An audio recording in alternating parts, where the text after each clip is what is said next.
Hello everybody and welcome. Tonight we're going to be doing something a little different. I have with me Mark Michaelis. In addition to being a Microsoft Regional Director, he's also my boss, so I'm going to try and be on my best behavior and not do anything too horrible tonight.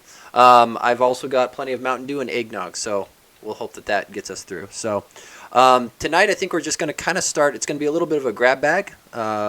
Going to do some pairing and just sort of some problems that we've run into and see what kind of solutions we can come up with. So, Mark, welcome. Hello. Thank you. I'm honored. I wouldn't go that far. Well, I was the one that was honored. I realized that you're not honored, but I still can be. Okay, so I think what we were going to do is deal with C#8 async streams and some either lack of extension methods or figure out why the extension methods are hard to write because we wanted them. They weren't obviously found, and yeah, so we'll go from there. So let me get going, and new unit test project sounds great. Let's see. And I will get a live share for you here in just a second. But I should have probably done file new project first. Go. Come on. Come on, Visual Studio. This is not hard.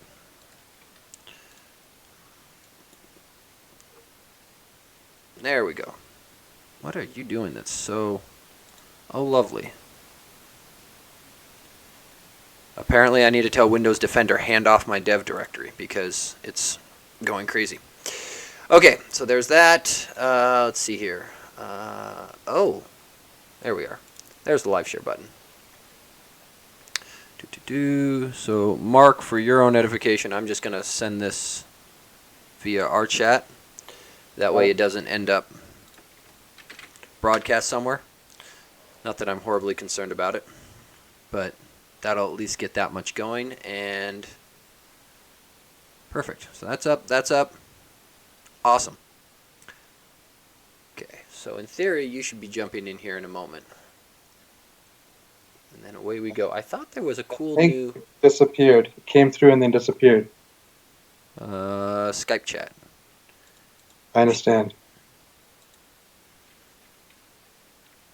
I can send it again. Still on my clipboard. Is that helpful? I can just keep spamming it over and over and over. What the heck? Try Teams.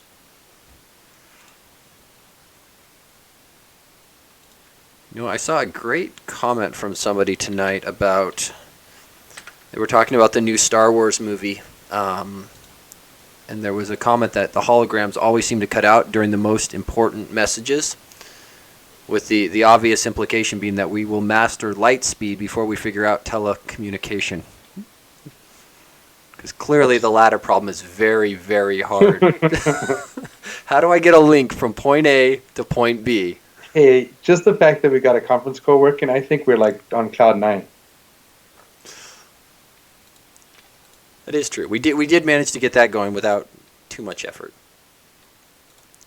Okay, so I'm just... Were you able to get that? Yes, we're doing good here. Great. So, async enumerable, right? That's what we were talking about? Yes.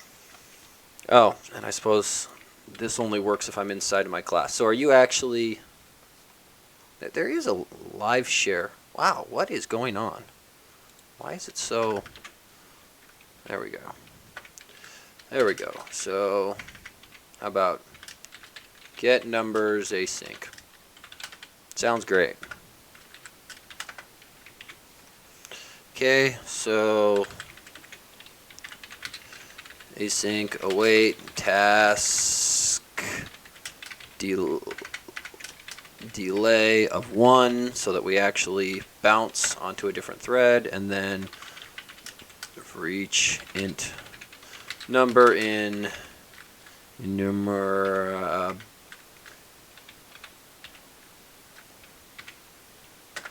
wow, that took way too long. 1 to, I don't know.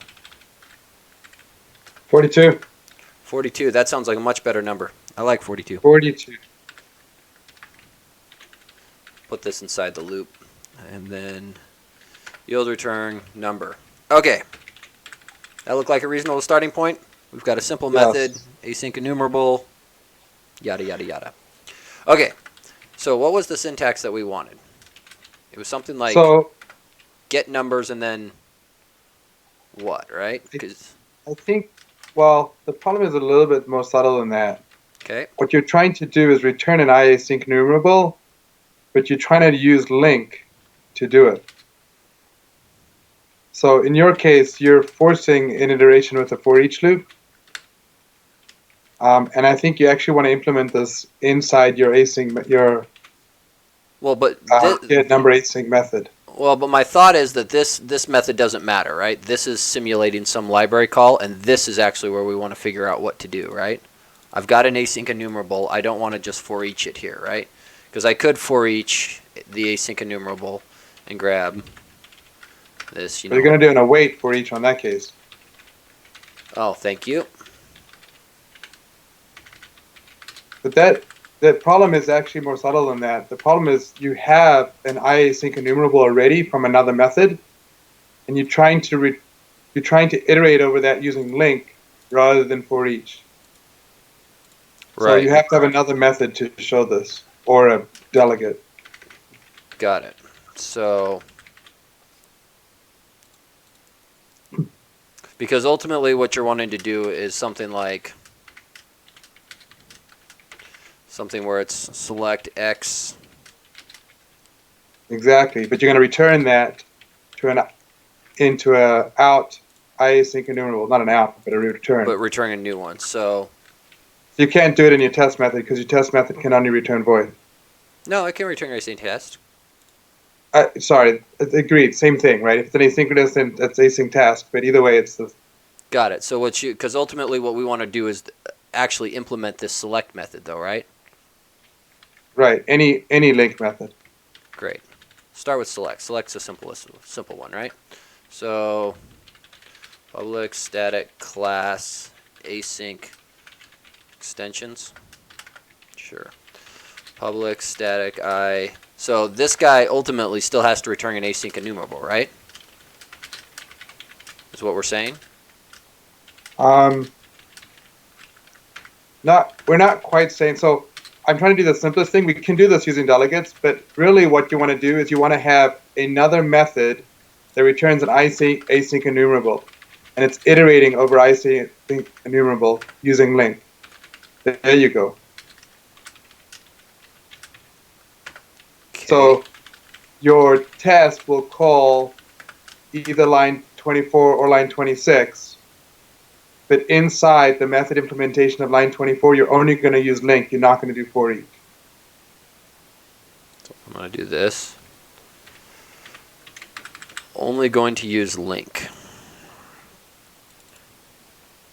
So right now on line 29, use for each because you're sort of implementing your async street enumerable. That makes sense.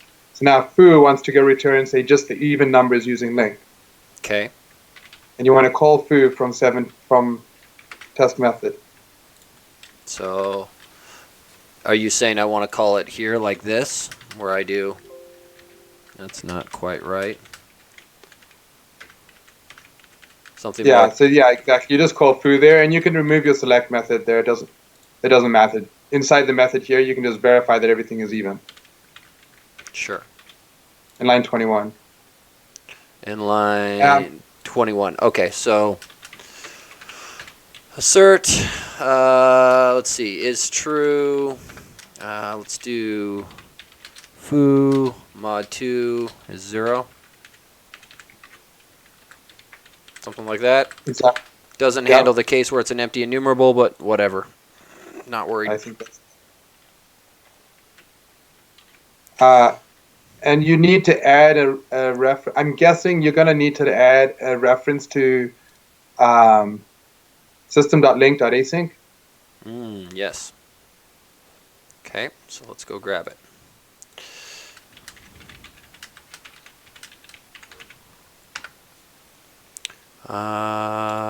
This one. That's a new icon. .NET Wow, Foundation. Oh, because this it's isn't from stable now. Microsoft. Is that wow? Interesting. Yeah, I haven't seen. this isn't a Microsoft one. This is. Oh, interesting. What is this one? Let's get them both. I don't know what's in the other one. I haven't seen the second one. I've only seen the first. Yeah. Well, this might be a very short thing if it's. Already done. Yeah, it is interesting because they're both by. I'm curious what the difference between these are. So this is System Interactive Async and SystemLink Async. Right. So let's just do. Because the implication is that I should have stuff here. Ooh, look at that. Await all async, any async, append async. Your camera's drifting, by the way. I know. I was trying to correct it. So,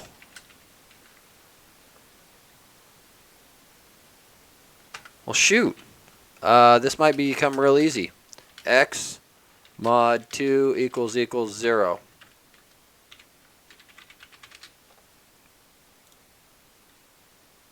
Kind of like that. Is this and which one is it calling? I have no idea. What methods are calling? Which assembly? Let's find out. Go, Resharper. This Figure is it out. I'd only looked at it inside system.link.async.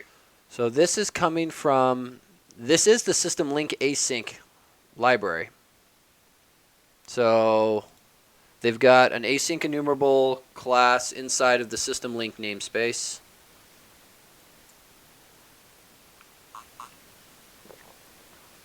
That seems normal. I'm a little. And what's interesting here is the return is an async enumerable. No, Well, return is not an async enumerable. Well, it is. Let's go back down because I was using where. So let's go back down to that one. Oh, wrong mouse. Can't. That button does not work that way on this one. Let's do F12 from your method. Yeah, that would have worked too. So yeah, the where one, the simple case, which is the simple one that we're calling, Here we go. takes in, returns. So the short version is if you want the fancy link stuff, SystemLink Async is your friend. So the other scenario we had is async enumerable represents a task of enumerable. Represents a task of enumerable. Okay. Okay. Logically. Sure. Right. I mean, the idea is to not have the idea of async stream is to not have to wait for the entire enumerable to be returned in order to start processing. Right. So logically, it represents a task of enumerable, but behaves by letting you access the enumerable items before the entire enumerable is returned.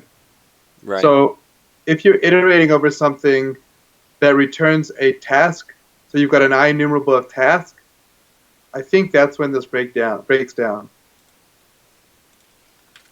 So if instead I have private static enumerable of task or task of enumerable? An enumerable of task. So you're iterating over an async method. For example, you're saying in the code analysis case, you're getting all the projects and each call to project info async. You're basically calling it an async method. So Follow? I think so. So let me see if I can recreate that then. If I'm tracking. So 042 select into let's see. This guy goes because I need him to be task returning now. Await task delay of 1. Return X. Right, so more akin to this. Yes. Okay. Let's see if we can do it. So, test method 2, because that's a great name. I suppose we should actually probably verify that this works, right? Oh, come on. Don't sweat the details. I mean, I've messed up easier methods before, and this one has a whole like asyncy thing going on with it. Pass. Hey. Wow. Okay. Oh, I guess the little green check kind of hiding up there would have been another good indicator. Okay, so this one. So rather than this, what we're going to do is get tasks, right? And let's see, enumerable of task.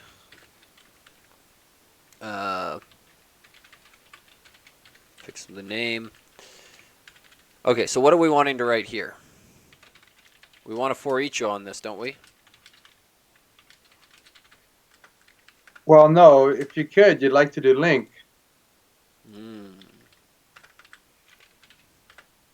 So what you want is where,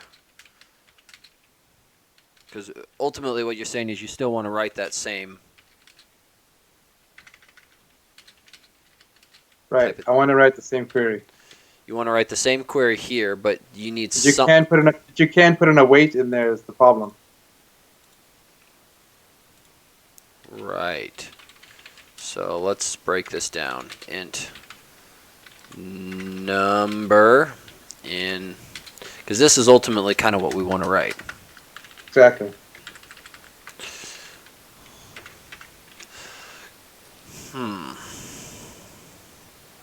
Which is kind of a, okay, because I think this one now gets a little more. I mean, theoretically, you could, in your test.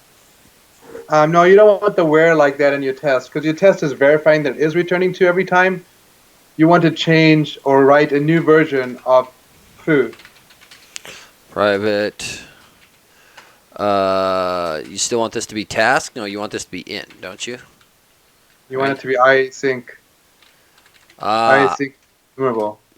Got it. So, okay, got it. So we want this get Of int. Numbers. Right? Exactly. And this takes an enumerable tasks. Tasks.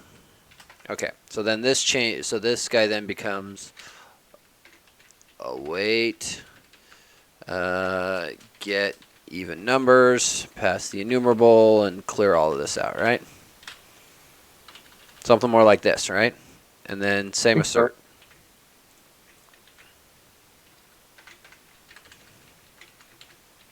And again, it might just work out. We haven't spent much time on this, but no, but this is fine because it's not like I've spent a ton of time playing with async streams. I've done a couple of them, and they're awesome and wonderful. I agree, as long as people understand the purpose. Yeah. Okay, so ultimately to go through and implement this, it's almost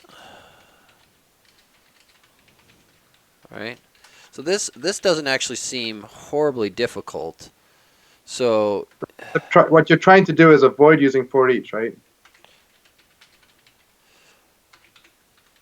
And this actually, so hold on, we got to change this up slightly.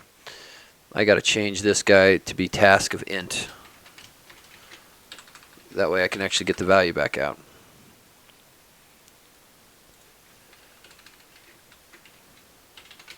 So here's an interesting question. In this situation, I assume we're still talking about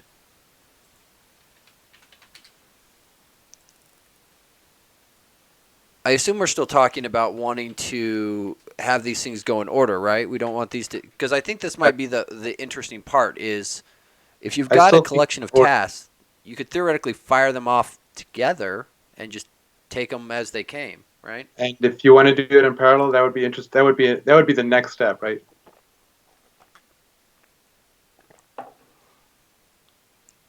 Yeah. Because well, yeah. The question here is, can you avoid the for each and use link instead?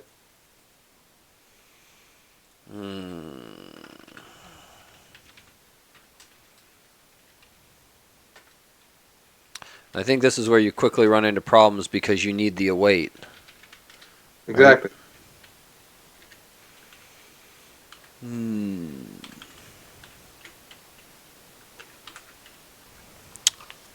I don't know if you can. Well, this is my problem. That's why I was wondering if there's something we can do so we could. Yeah. So I mean, obviously we can make this guy an extension if we wanted to, right? So let's logically just talk through what we're trying to do. So we have an IEnumerable of task, which is inefficient. No, it's not inefficient. We have an IEnumerable of tasks, so we have a whole bunch of tasks coming back. We're trying to stream those tasks, in this case, in series, but we could also do it in parallel. Right. But we don't want to be forced to have to use a yield return to do this. Right, but there's a couple, I guess, weird caveats in that. Is we have an enumerable of tasks, but we don't know the state of these things, right? Like these things could already be running tasks. That's a true statement. In fact, I would assume that in most cases they are. Right. Yeah. And if we're going back one at a time, we're basically just trying to not necessarily stream the task back, but stream the result of the task back. Well, if you don't do that, then you got to put in a wait. You just got to move the problem. You're just moving the problem. The caller view then is going to deal with it. But what's nice about your syntax is we're using a wait for each in the test. Yeah. And so it should be irrelevant whether the task is complete or not. Right.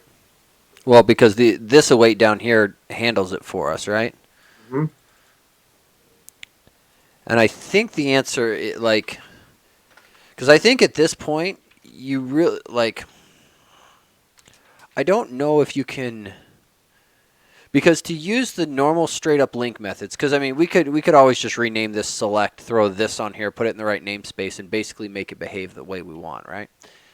You just can't do it with IAsync enumerable.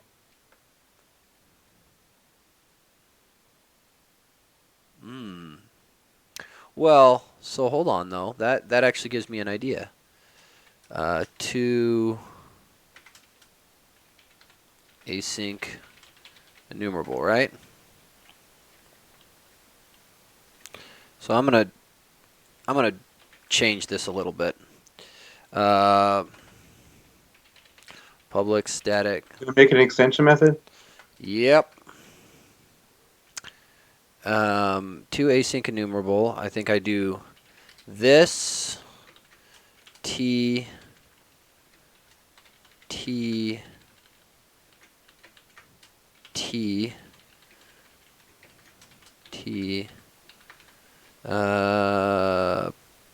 let's see, this goes to be public static.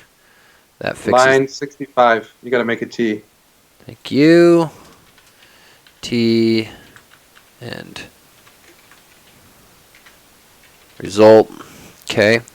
And then this guy then becomes. So now you're avoiding having to do the await where you had it because you're using the extension method, which is exactly the task we're trying to do, is how do we do this? How do we do link over this?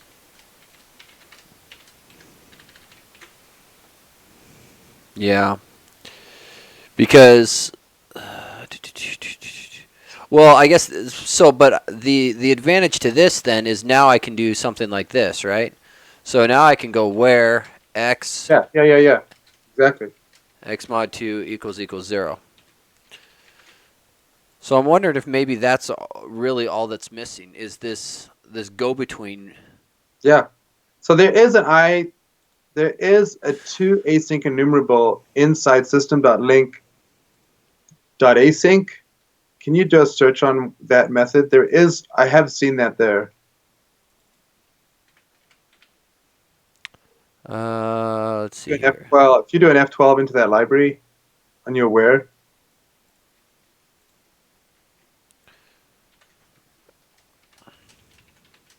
There you go. I think there's a to method in here. So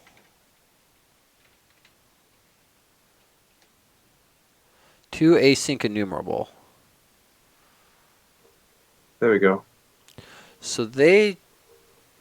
Oh, that's an IObservable. Oh, but well, they've got in straight up enumerable here, straight up here. But I don't know if this is actually quite to async enumerable task of t, right? I don't think any of these quite fully cover that case. That's exactly right. I just was pointing out that they are there, but I think they're missing the case that we're talking about. Yeah, and I wonder if the explanation is because of the subtle difference between running these in parallel versus in serial. I guess it's really less about running the tasks in parallel versus serial and more about when do I pull the result off of them. Because that's really what makes the difference here, right? That's correct. Well, we've avoided making that decision.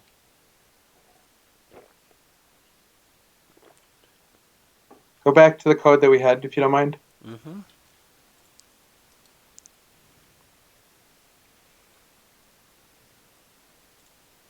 So here you've got your await, but because we're turning async enumerable, we're still streaming. Because we're 34. 34. Line 34. This one's not. You're not calling it. Oh wait. No, it's this one down here. 61. Sorry. Which is what ultimately is cheating this guy here. That's why. Yeah, that's why your test is able to do this is because we've moved the weight. It's still inside a for each, but it's hidden from everyone who interacts. So as long as you can put that in your library, you have a library that supports that. We hypothetically added it to system.link.async, then everybody could do this.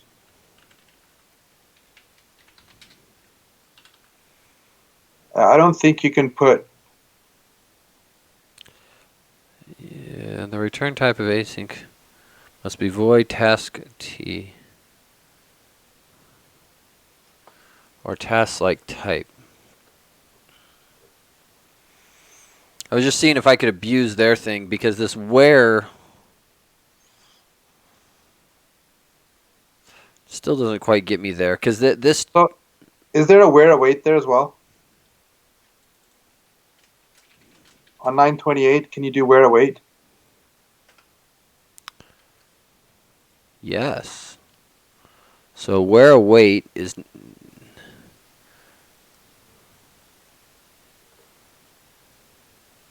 So this is interesting. So because this is changing it up a little. Oh, I don't know if that makes it more clear. So this where await. Better. I'm just checking out what I know is in there and try to figure out whether they've handled it with just a different name. So the where await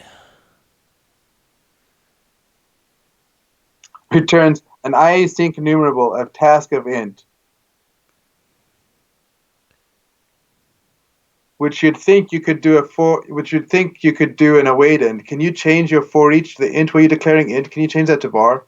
Wait, excuse me. Change it to task of int. Line 28. Okay. Does that help? I don't think so because the await on the for each is not awaiting this individual task, right? I mean, I can then come in here and await it. Okay, we've just moved the problem into another method. Right. That doesn't quite get us back down to as smooth as we had it. Because it is interesting this where await. And this is the part that I don't think I'm grokking. Oh. Okay, so if a where await exists, maybe not where. Select await, right? Maybe this is the kicker. I'm going to move this down. Select await gets us down, and then here we do where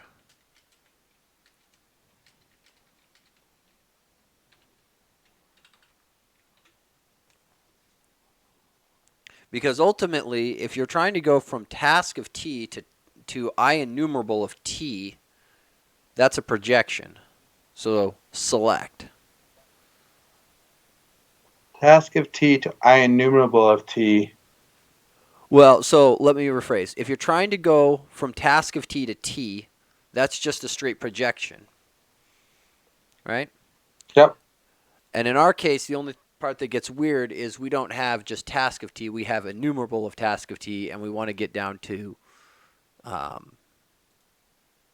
I async enumerable of t. So if you do a select await, that lets us do the async delegate, right? Where this Yep. guy's happy to take in tasks, Yep. allow us to project, and then do the where. Okay, I'm running this. We're still using our two async enumerable, right? So we read a bunch of syntax. No, I commented R2 async enumerable out. Oh, you did. Okay. So this is theirs. Because the Okay. key thing here is their 2 async enumerable doesn't do a whole lot aside from going from I enumerable to I async enumerable. And neither did ours. Right. Yeah, I mean ours wasn't doing that much either, but huzzah, unit tests are green. Yeah, so there's a bunch of interesting things here to observe. First of all, for those people unfamiliar with system.link.async, you only ever call an await method, an await link method once. An await link method once. So you've got to select await there. You don't go select await and then where await or something like that. Well, is there a where await? I don't know if there is one. There is. And I think it's there. So we could do the where first. Because I think you might actually want it. Like, say, for example, you wanted to async x lambda, and I'm just going to, wow. Please stop helping me, ReSharper.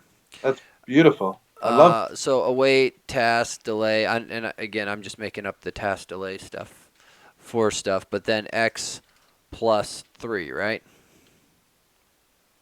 Oh, I guess you should return it if you want it. Should probably return a Boolean. Cannot implicitly convert x to type Should bool. probably return a Boolean. Oh, right. So what you're saying is you have to not be dumb. No. You said it, not me. So basically, you have this where statement here if you want, if your projection gets you down to just t, right? So if your projection gets you to t, you can use this. If your projection gets you, still requires you to get down to task or do an async call to evaluate the where, then you have this. So you can't, there might be cases where you end up with multiple, I guess, awaited async things, where you effectively start chaining these together. Okay, so let's Probably say less that. likely, but Yeah, let's say that again. If whichever method returns something that's not wrapped in task should not have a wait. If you're still wrapped in task, then you need to use a wait. I would probably agree with that. I think in general that's probably don't the right commit too path. heavily. I mean, I wouldn't want you to be stuck or anything. Well, so I still part of me is sitting in the back of my mind thinking that I've probably got code sitting around somewhere that does something dumb like take in a task as a parameter. So it's like, well, in that case, I guess I don't really need the where await. I need the where so that it doesn't effectively unwrap the task, because that's really what the await methods are unwrapping tasks. Yeah, they at least allow you to unwrap the task. And without the await, you can't actually use an async await as the expression, right. Lambda expression. Yeah, I think the better way to say it would be if you need await inside of your delegate, you need to be calling one of the await extension methods. Yes. Because I think that's really the key bit. So can we do this without calling two async enumerable? That's actually a good question. Well, so here's the problem. I think... Hold on 1 second. Yeah.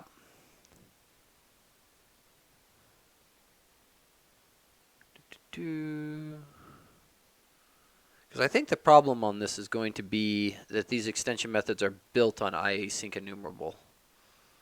Because I think that this parameter on all of these, let's just look. This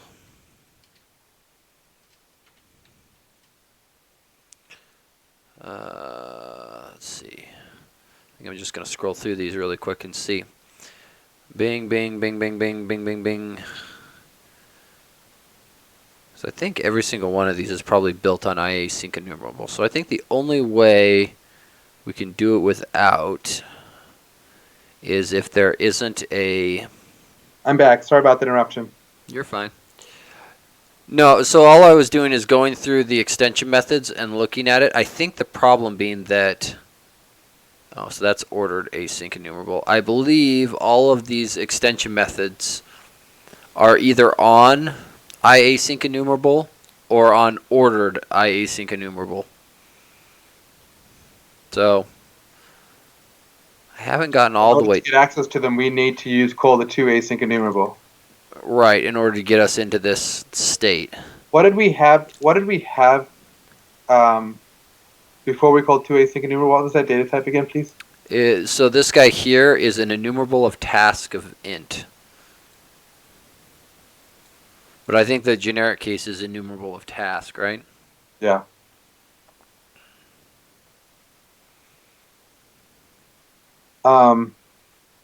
So anytime you have a enumerable of task of T or one of the task classes, right, you have to call to async enumerable in order to do an await for each, in order to do async streams.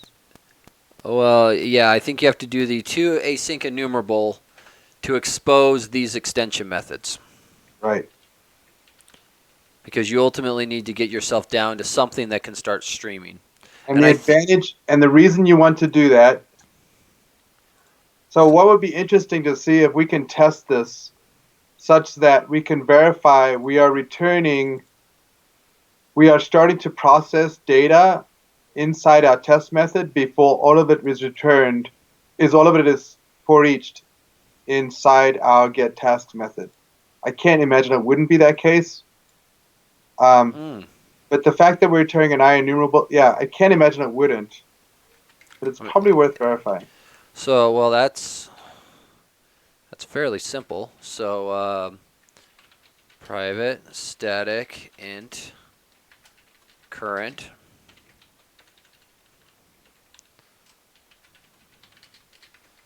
Right?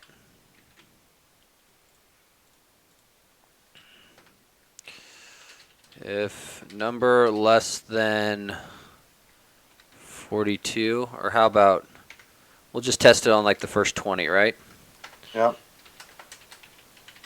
Assert, let's see, is true that current is less than 42. 40, right? We'll make some So you're processing that after the await for each? inside of the await for each.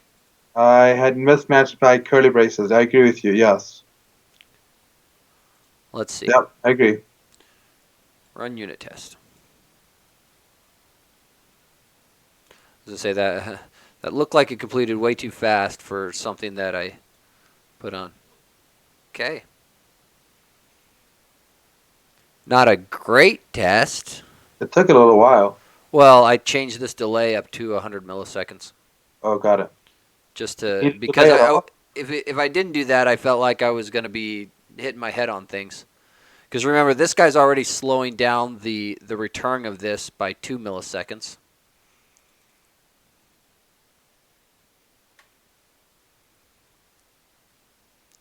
Can you do task delay of 0? What happened? Task delay of 0 will... This was a fun one to learn because it bit me. I tried to do a task delay 0. Oh, it doesn't show it here. But the task delay of 0 will return task.completed task, which will then complete synchronously. Oh, boy. Yes, yes. So if you have, say, a parameter that you're passing to this, and that parameter goes to 0, what used to be async is now synchronous. Yeah, I suspected 0 had interesting meaning, but the concept that you could actually call task delay to produce this as a test is quite useful. But the fact that you're forcing yourself to delay is frustrating. Yeah, I mean, so the trying to think, like the other thing we could do too You is, could do task.run and pass it a no-op. I mean, well, so the other thing we could do here too, right? Int current get 0, right? And so what we can go directly into here and go assert r equal current should be let's see, x minus 1, and then we come down here and go current gets number, right? Because this, what are you blocking? Access to modified closure. Whatever. Don't worry about it. Don't worry about it, ReSharper. We're fine. We're fine. Ooh. That no worky. Why net minus Oh. 1? That's a great question. My initial assumption had been that we wouldn't hit this. I think it's going to be equal to. Well, no, because when we come in here, we have it. So I think the issue is my starting value, right? Because when we come into this where, we haven't actually set current, right? So the first value in our enumerable range, which is going from 0 and counting 42 times. So I guess it's only counting up to 41 now that I think about it. We're getting 0 through 41. This guy comes in here the first time. This hasn't been set. It's -1. Great, great, great. Iterate. Second pass. This guy comes in here. He's now 0.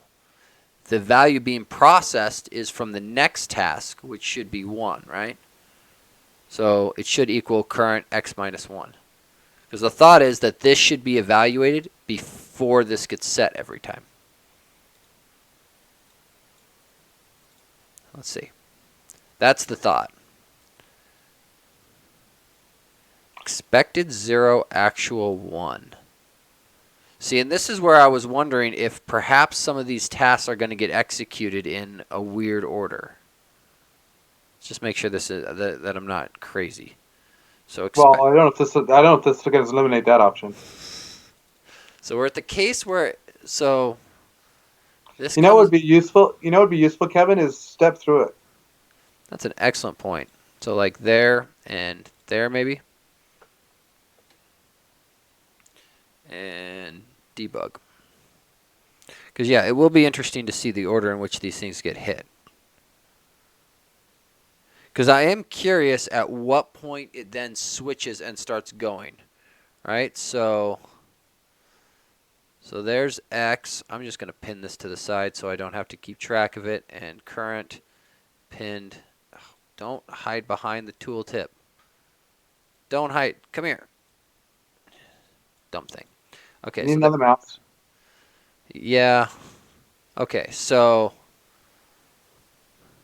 current is -1. Pin number. This number should be equal to X depending on what breakpoint we're on. So current is 0. Alright, so we got past it. What happened? You died. I died, which I died on this assert, so I should probably catch it here rather than, after the thing that's going to throw.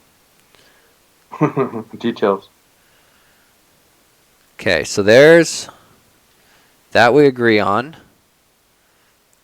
I'm kind of curious to catch it here too, right? So current and number set current to 0. Great. We come in here. X is 1. Current is 0.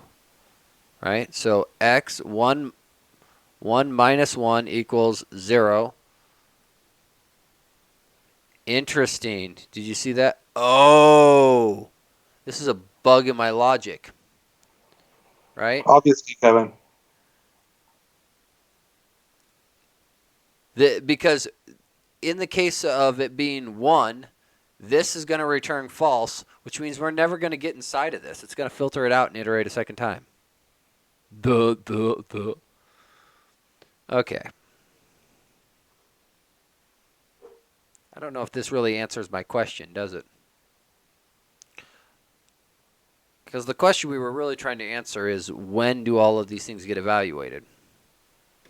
So I still think debugging this is, I mean, I'm still curious if you stepped into your get task as well. I want to know when you're in your get task and it returns, do you start processing right away? Got it. So I'm going to just fix this real quick I understand. because, okay, so this, we're going to just run real quick because I assume this now works. Nope. Okay, so why does it not work? Okay, you dock here because you're getting in the way. Is there a...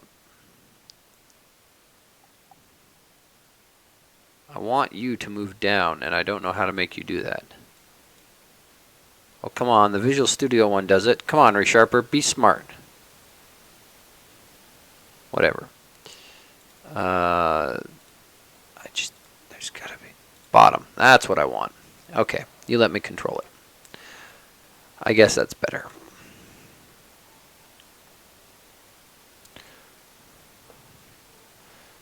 Current -1, x is 0, right? There. Oh.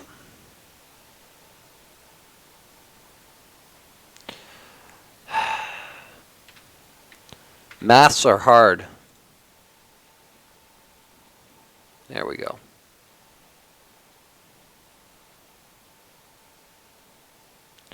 Just gonna run this one more time because I'm guessing the edit and continue confused it. Oh, and then this is, oh my word. Why is unit testing so hard? That's a great question. That's just weird. Starting at -2. Yeah, but it's only because I wrote my test funny. Okay. So, but the question is that I think you wanted to answer is, when you return here, right? At what point do we come back around and start grabbing the next one? Right. Right? So maybe we grab it here. Just want to we want to verify streaming, right? That's the goal. Yeah, and that's a hard thing to unit test. So, we're going to try this.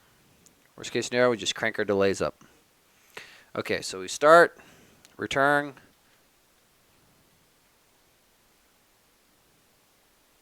I think that kind of makes sense, right? Yep. So yeah, so it is effectively waiting to go and evaluate the task until it needs it. Okay, so let me restate what's happening. Because we have an IEnumerable, we return each item individually. We don't wait for the entire method to process. This is inside your get tasks. Correct. Inside your test, you are processing the items as they come back. We're not waiting for the entire get task method to complete before we start processing. And by doing that, we essentially are proving that we have streaming. Correct. And the only thing I would clarify is technically get task completes almost immediately because, right, this builds up an IEnumerable object, deferred execution. Correct. But that's, yeah. Right. But yes, I agree. I just think that is the only thing. So the one thing that actually interests me a little bit is what happens if I do this, right? To list. All right, because now I'm curious as to. Now does your test fail? I see. That's what I don't know. That is what I don't know.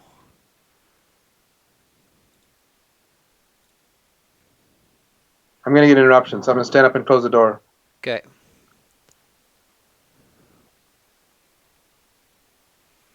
Oh, that's interesting.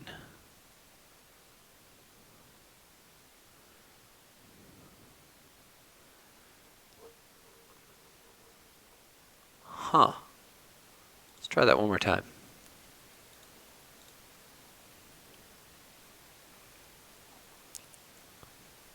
So this is actually really interesting. Or I think it's interesting. So I didn't see the result. I was stepped away. What happened? So, oh, this is kind of what I expected and kind of surprising. So, it depends on where I set my breakpoints. So right now, if I look at this enumerable, all of the tasks are in waiting for activation status, right? So they've been created, but they're waiting to be activated. Like nothing from the worker queues picked this guy up. That's not surprising. Yep. Right? Now, if I go down here and say, I don't know, grab that, right? And we do debug.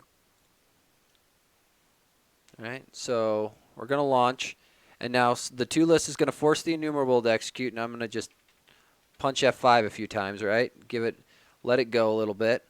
Kill the breakpoint, then go. Now if we look at this guy,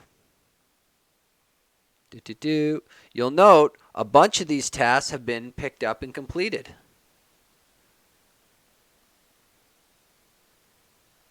So because as soon as you force the task to get returned from the enumerable, this guy is now available to be effectively worked on. Somebody from the queue picks it up and works on it. And away you go. This seems like a great way to introduce timing bugs.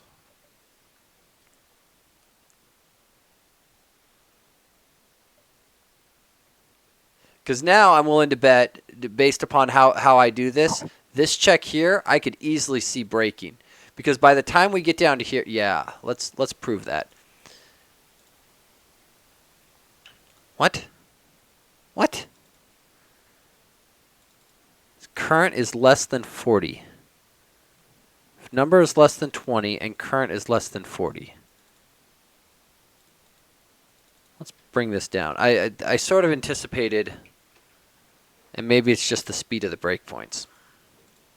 Or the not speed of the breakpoints. There it fails.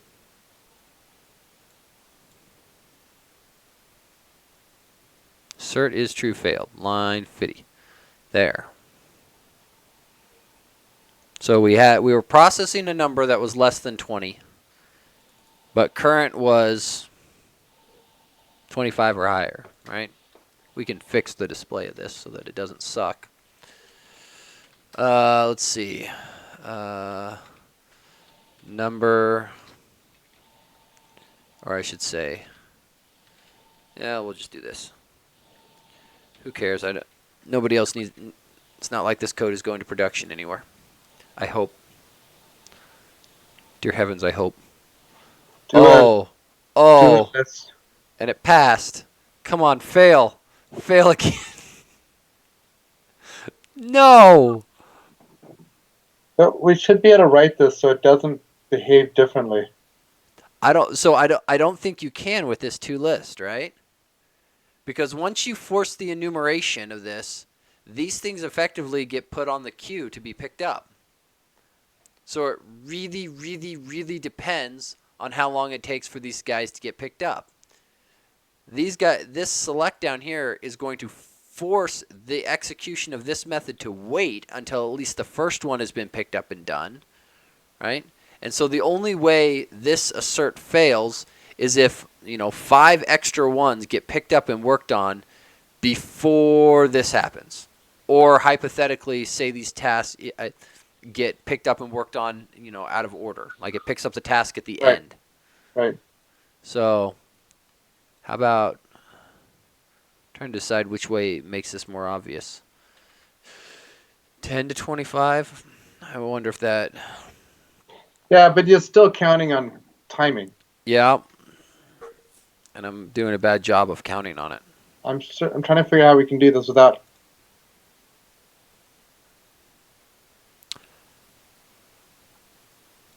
I mean... we set up a notification? Could we set up a... Could we do synchronization?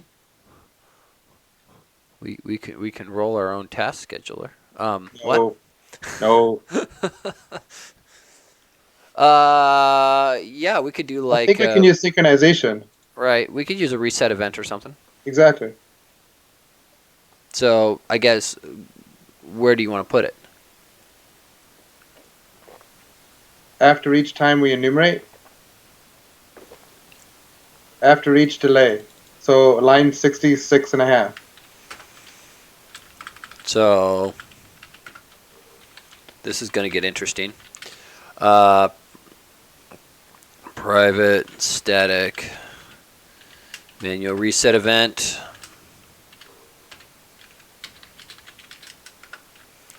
Slim. Oh, thank you. I always forget about that one.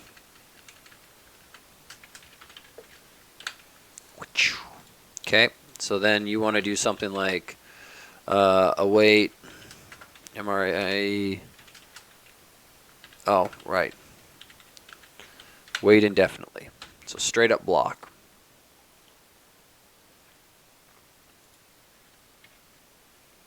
Okay. And then that means down here. That would be up here, but yeah. Sure. Actually, I think we have to do this in the other order, right? Otherwise, the first one won't get triggered. Well. Yes. No, that's correct. Well. Oh yeah, you got it the other way around. It's got to start Yep, for. I agree. Got to start for true, then go to false. Yep. Whoa, what happened? What do you mean? I'm going to take this assert out of the game for the moment because that's the timing bug. Okay. Go.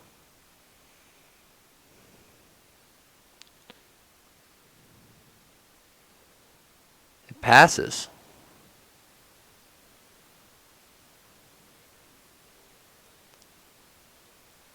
Interesting. Okay, so let's talk through this. So first of all, we delay by 100, and then we wait, which means it then gets processed inside the for each. And so you can go ahead with the next one. Well, I was going to say, not quite. So the first one comes in, because of our to list, it starts iterating. It comes in, waits 100 milliseconds. And I suppose technically the order of these may not be consistent, right? Because if this thing is to listing it, all of these guys theoretically get kicked off together. That's why they're all in the pending activation state, right? So they all hit, all 42 of these guys hit their task.delay, and we'll see which one gets out first, right? How come they aren't waiting before you get to the second one? What would cause them to wait? This is to listing over an enumerable of tasks. That just forces this select to iterate. This guy then goes through and builds up, because this select is just a delegate that returns a task. Because this is implicitly... Right, but it's still, it's calling wait by 41 times. It's calling a wait. It's calling wait, not await. So, right, all of these guys get in here. This guy gets, they then all come through and get hung up on this guy, right? This guy triggers. But what do you mean they all come through? I don't think you get to the second one. You're waiting on the first one to be reset.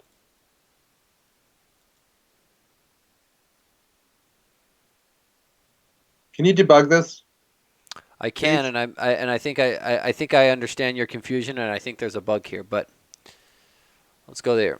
So I'm willing to bet I get a whole bunch of hits here before I get a hit. Oh, there's no doubt. You do on 69. Well, even on 69, I'm surprised you do on. So why doesn't it now stop and we don't get a second one? I don't think it's going to execute 69 again until we hit a reset. At least that was the intent.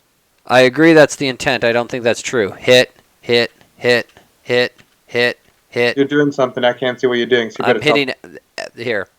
Continue, continue, continue, continue, continue, continue. All of these guys are so.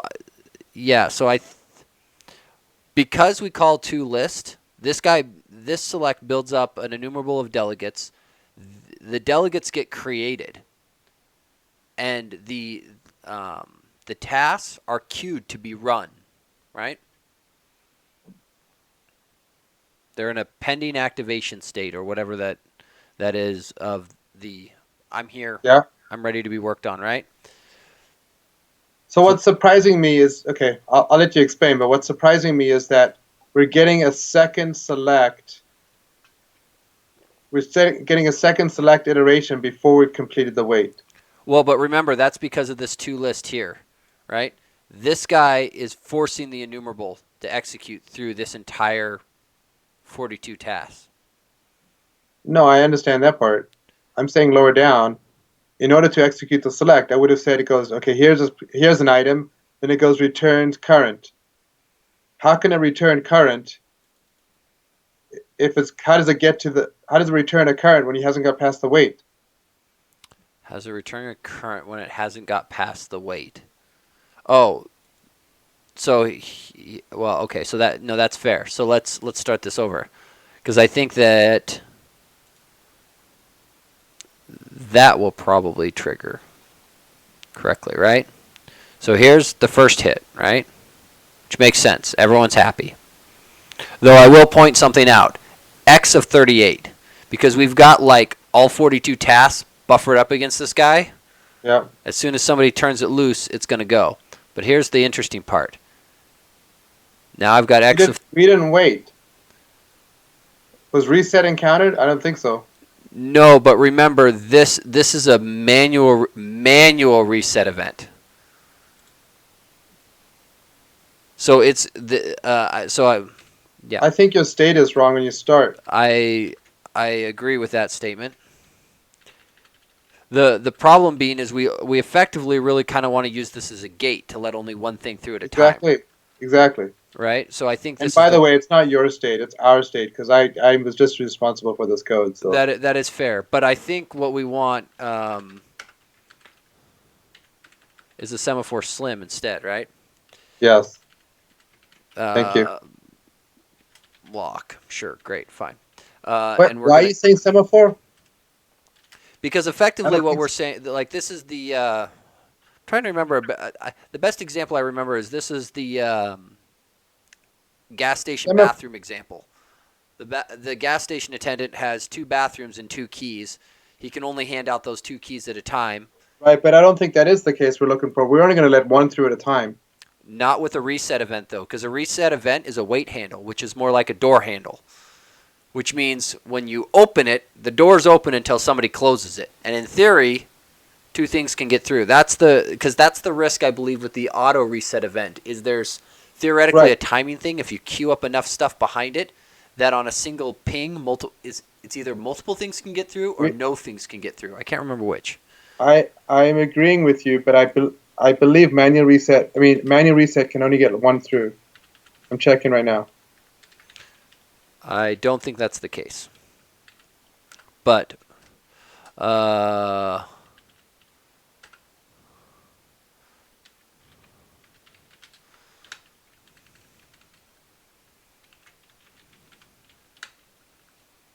boom. So now I'll lock them all up there.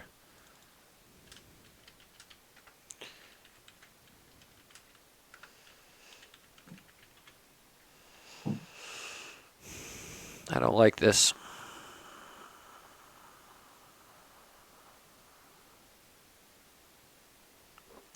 Because this code is buggy for the same reason.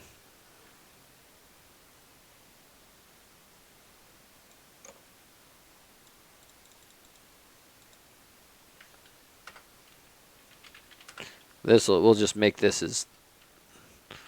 Why not make this as ugly as humanly possible, right? You're a long ways from that.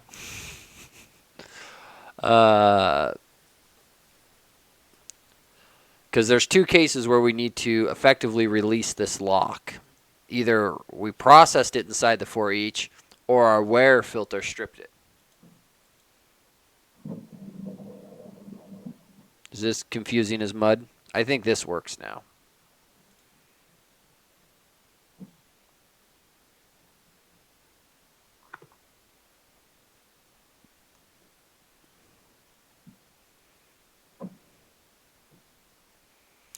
or it doesn't, and we block for infinity. Both are possible.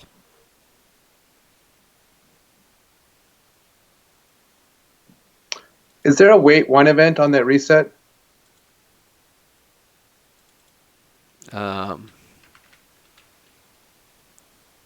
On the manual reset event? I believe the answer is yes. Manual reset event, MRE. Oh, and I did it again. Did it again. So let's see. There's a wait, not a wait one. Something tells me on the non-slim one there is, though. I agree with you.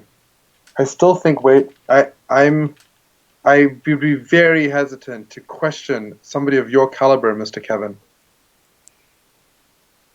You should learn to question more often.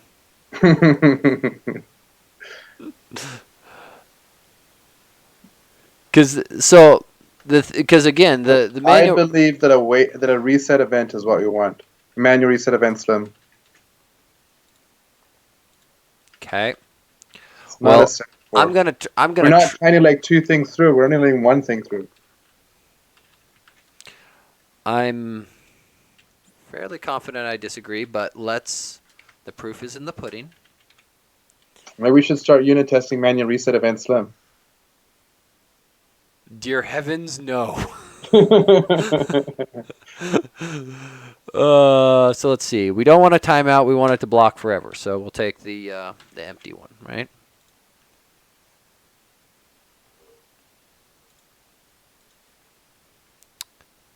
Okay, so we've got. So your assertion is okay. Well, we've got to kick this guy through, right? So MRE reset. Oh, I wonder if we're hitting the same problem that we hit here. Initial state of true or false? False.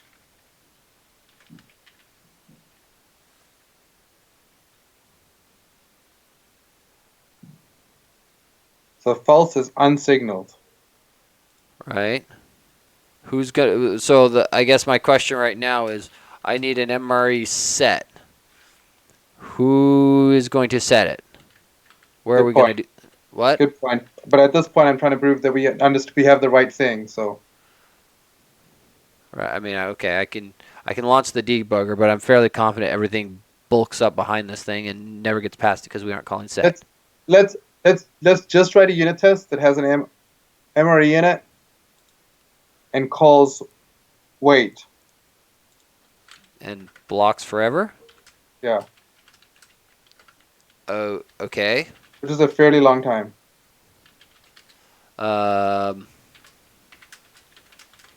Can we do this to make sure only one thing gets through? Yeah, can we call set once? Oh, and see if two things get past it? Yeah. Sure. So var MRE gets new. Boom. So we do that, right? T1 gets MRE wait. Actually, let's do it like this. Void wait for me. You can just do a for each loop. You can just do a while loop. You can just call it twice. You don't need a task.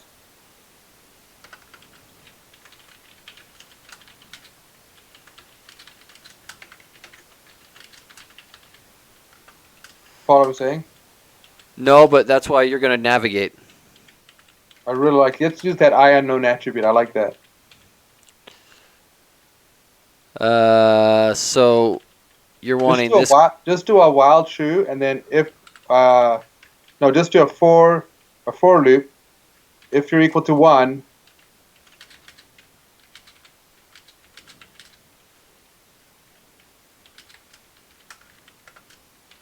so what if I Less than 10, it doesn't matter, right? Doesn't matter, yeah. Okay. What am And I here we're putting? gonna say, if it's equal to 1, then set, right? Okay.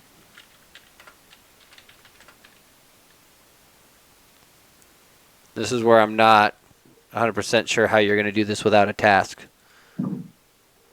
Because if the first one blocks, you need some other thread to call set. Well, now I'm gonna try to do a deadlock here. So now that you're gonna do a wait. You don't even need the else. You can just do a wait.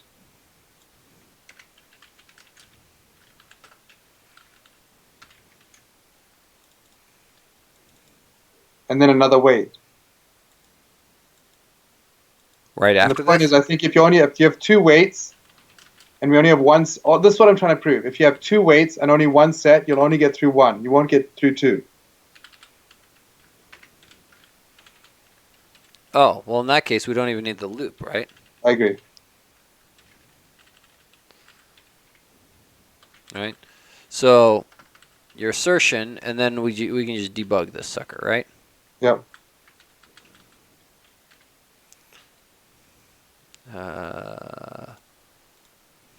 So what you're saying is that if I call set, I can call wait n times.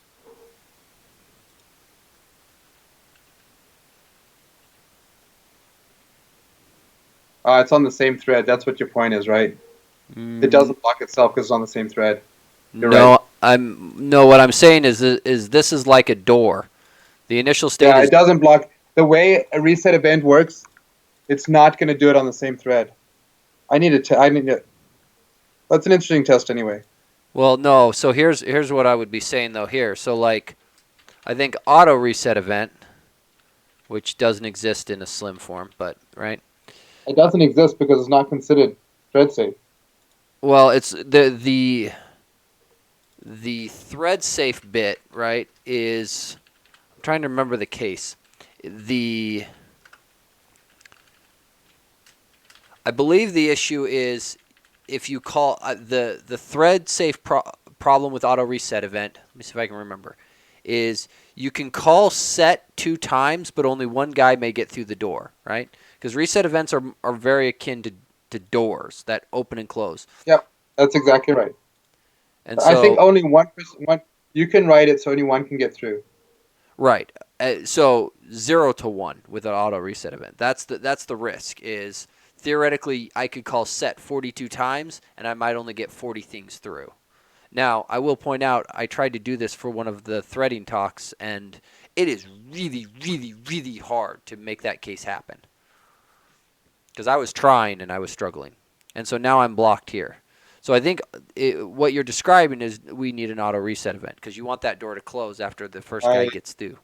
I can write this with a reset event. I just got to get my computer back. I think this sharing is preventing me from. Come on. Well, I will point out Skype is known for being very friendly, I guess. That's not the word I would use. See, I don't think you can do it with just a straight manual reset event. Because once that door swings open, if there's 4 people standing there waiting to run through it, you got to hurry up and close it after the first one goes through before, persons 2, 3, and 4 make it. And I don't know if you can do that reliably. I mean, I'm sure there's fancy locking stuff with like interlock that you can do, but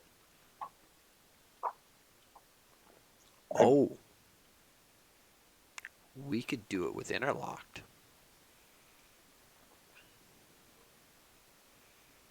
That could be fun. There's no way that bites us at all.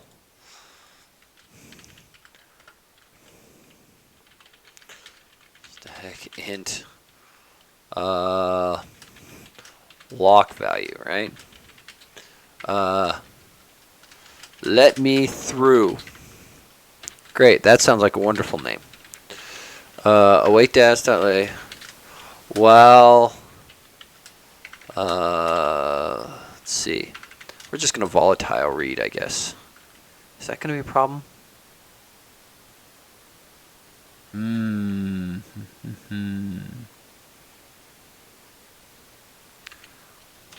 while interlocked, compare exchange, ref, let me through, compare with 1, no, 0, compare with 1. Equals 0, I think, because it returns the original. So let's look. This is a horrible, horrible way to write this, but yet so epic. The original value. The Manual reset it, man. I'm still determined. I know you are, and I'm determined to And make that's pretty rare. I'm determined to make this code a little less readable. So if we go through interlock, compare, exchange. Crash Visual Studio because I can't get anything working here. So compare with 1. If it's 1, replace the value with 0. So if this equals 1, no, so loop while it equals 0. If it's 1, we're going to break out, right? This is just horrible. This is just absolutely horrible. And so then rather than all of these lovely guys, oh man, interlocked, exchange, ref, let me through, shove a 1 into that value. There's no way at all that this bites me. And this is almost assuredly, yeah, this one's going to hurt. This one will be interesting.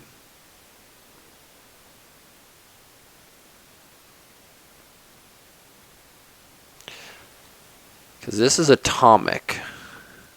So a manual reset event slim cannot lock on itself on the same thread.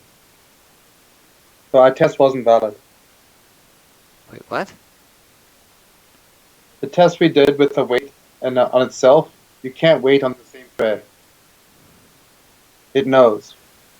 It knows. Well, that's dumb. No, it's not. It's to prevent exactly what you're trying to do. As though I wasn't supposed to do it. Exactly. Well, if you did, you wouldn't want to happen what you coded to happen. It's trying to do what you intend, not what you want. Not what you wanted in this case, which was to trick it.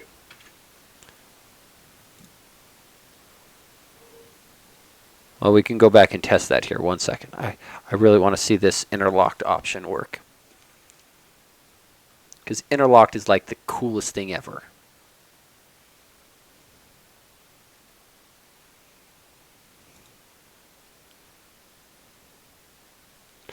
The only thing is I'm starting to wonder if I shot myself in the foot a few times. Guess it doesn't matter. You've got 2 feet. Oh my goodness, my machine is crawling. Oh, I guess I can't start debugging this if I didn't attach the debugger. Details. So, first one makes it through. Happens to be 38. And I'm just going to grab it. Nope. There. And there.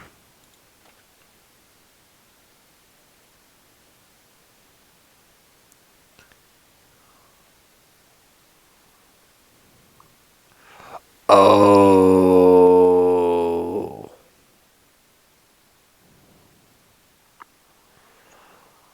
We can't do this with the to list. It's going to hang us forever.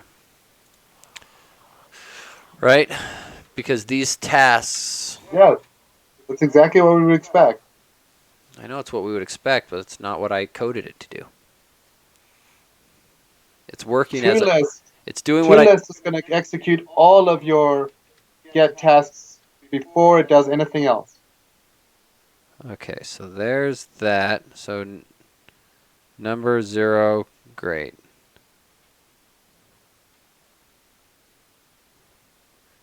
Look at that. One at a time. Completely random order, but one at a time. And no locking. Booyah. Do not recommend ever implementing this.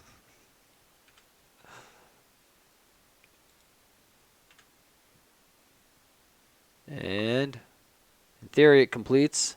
Success! I only let the even numbers through.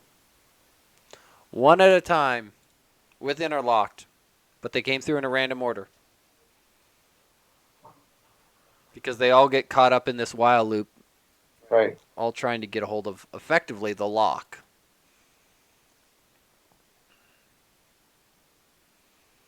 This is a horrible way of doing it. Okay, sorry. So you wanted to change up this, right?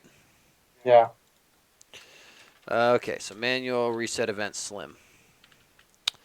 Okay, so we're going back to our task approach, right? Yes. Yes. Okay, so are the tasks doing the weights? Yes. Okay. All right.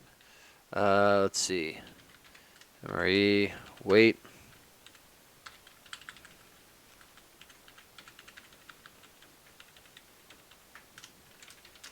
Wait for me. Boom. Okay, so 2 tasks. T1, T2.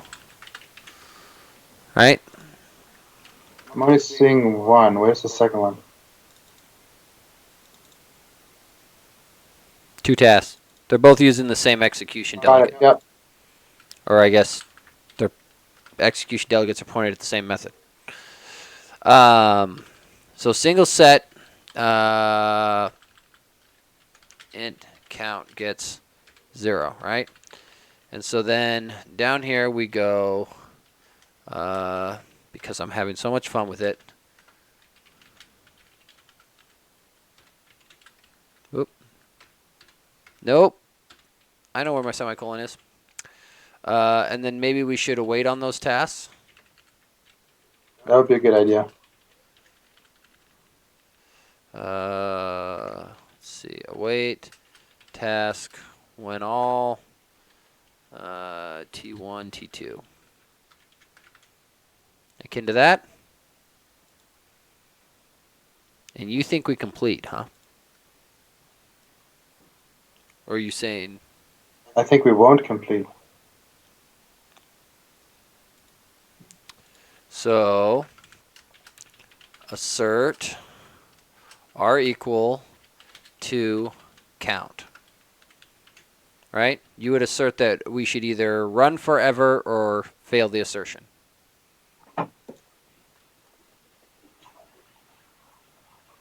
Unit test Well, bits. clearly, what you're saying is it's doing it. You get into 2, and you only have 1 set. Mm-hmm. Like I said, when you call set, door swings open, both parties are sitting at the door waiting to run through it and haul as fast as humanly possible. The other thing that's worth noting is this doesn't actually, like, close the door. So, I mean, we could do something like this, right? Oh, maybe I've done it with 2. I don't know. See? We could try this, and now I think we have a race condition where we might see both results.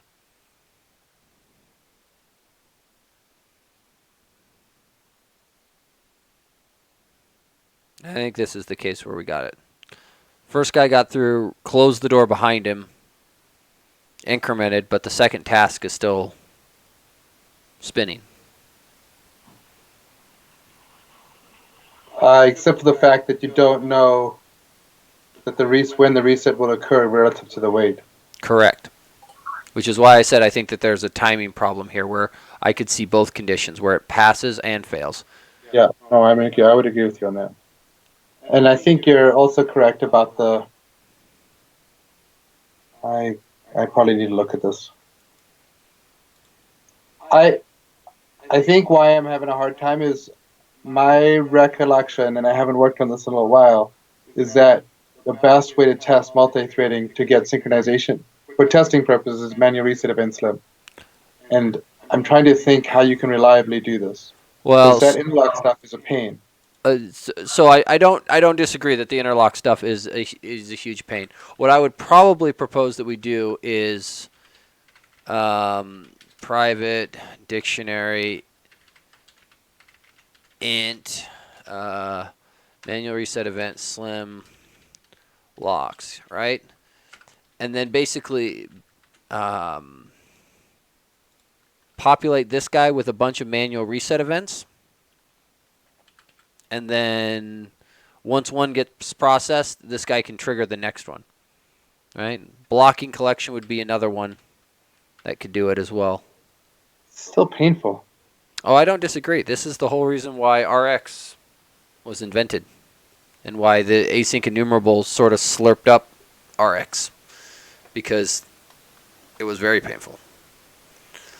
Because we're trying to basically work ourselves back into the hard situation from the nice new situation, which is painful. We shouldn't do that.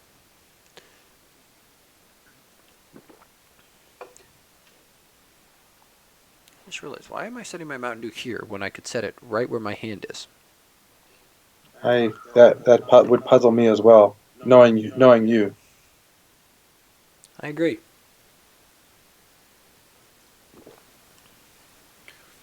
One down.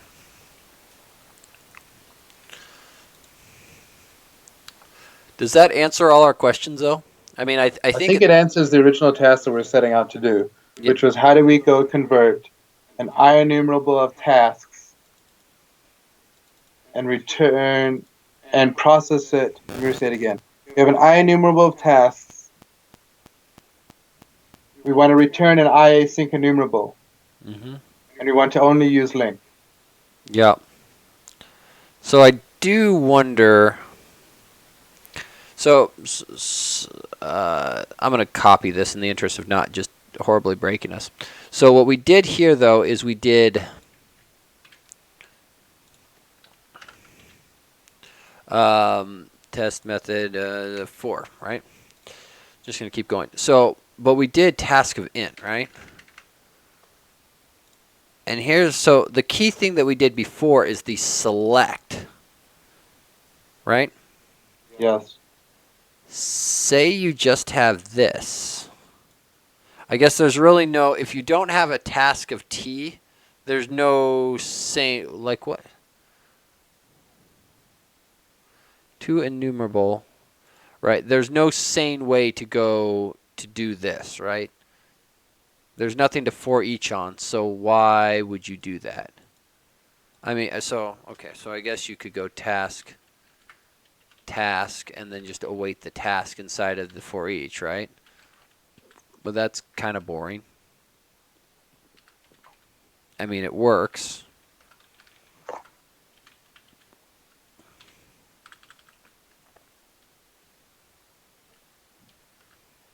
Because you don't, because once you step outside of the,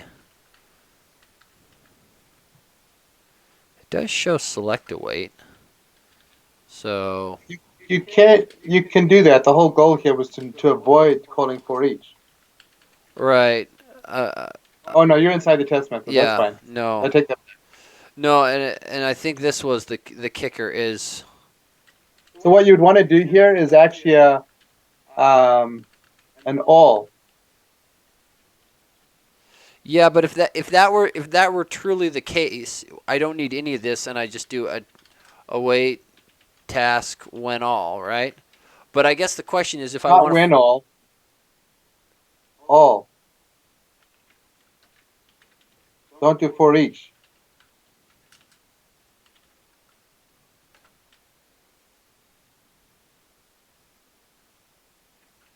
No, I mean on your enumerable, use link. Oh, I see. So down here you're saying all async, right? Await the task and then Right. so Mod 2. well, no, note that there's no return type anymore. Right? You're doing a for each though. I know. That's dumb. The for each should go away.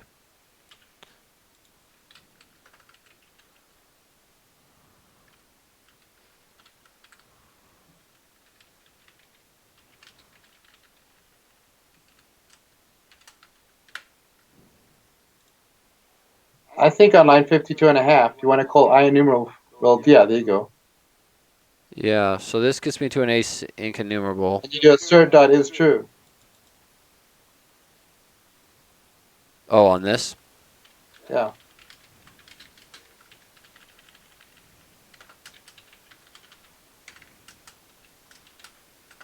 I'm not sure you need the all async if you're going to do an await inside, do you?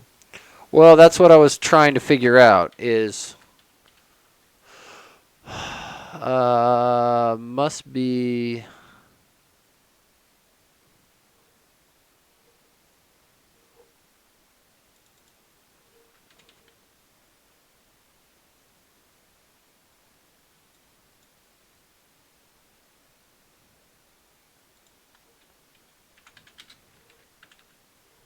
Okay.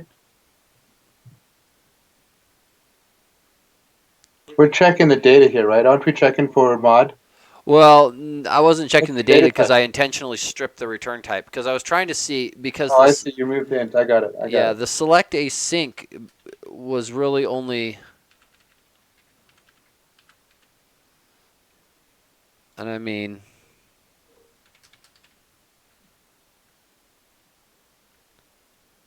oh, all await async. Oh, that's what I did wrong. All, like what we said before, if you want await in your thing, there we go. Right? That should work. Right?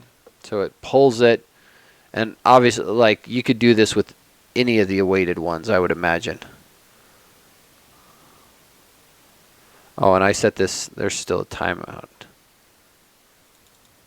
Oh, this ain't gonna, this interlock deal ain't gonna do me any favors.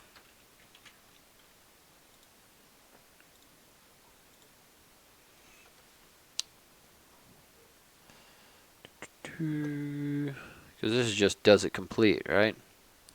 Success. So it's kind of a weird way to force synchronous. I think the for each would be cleaner.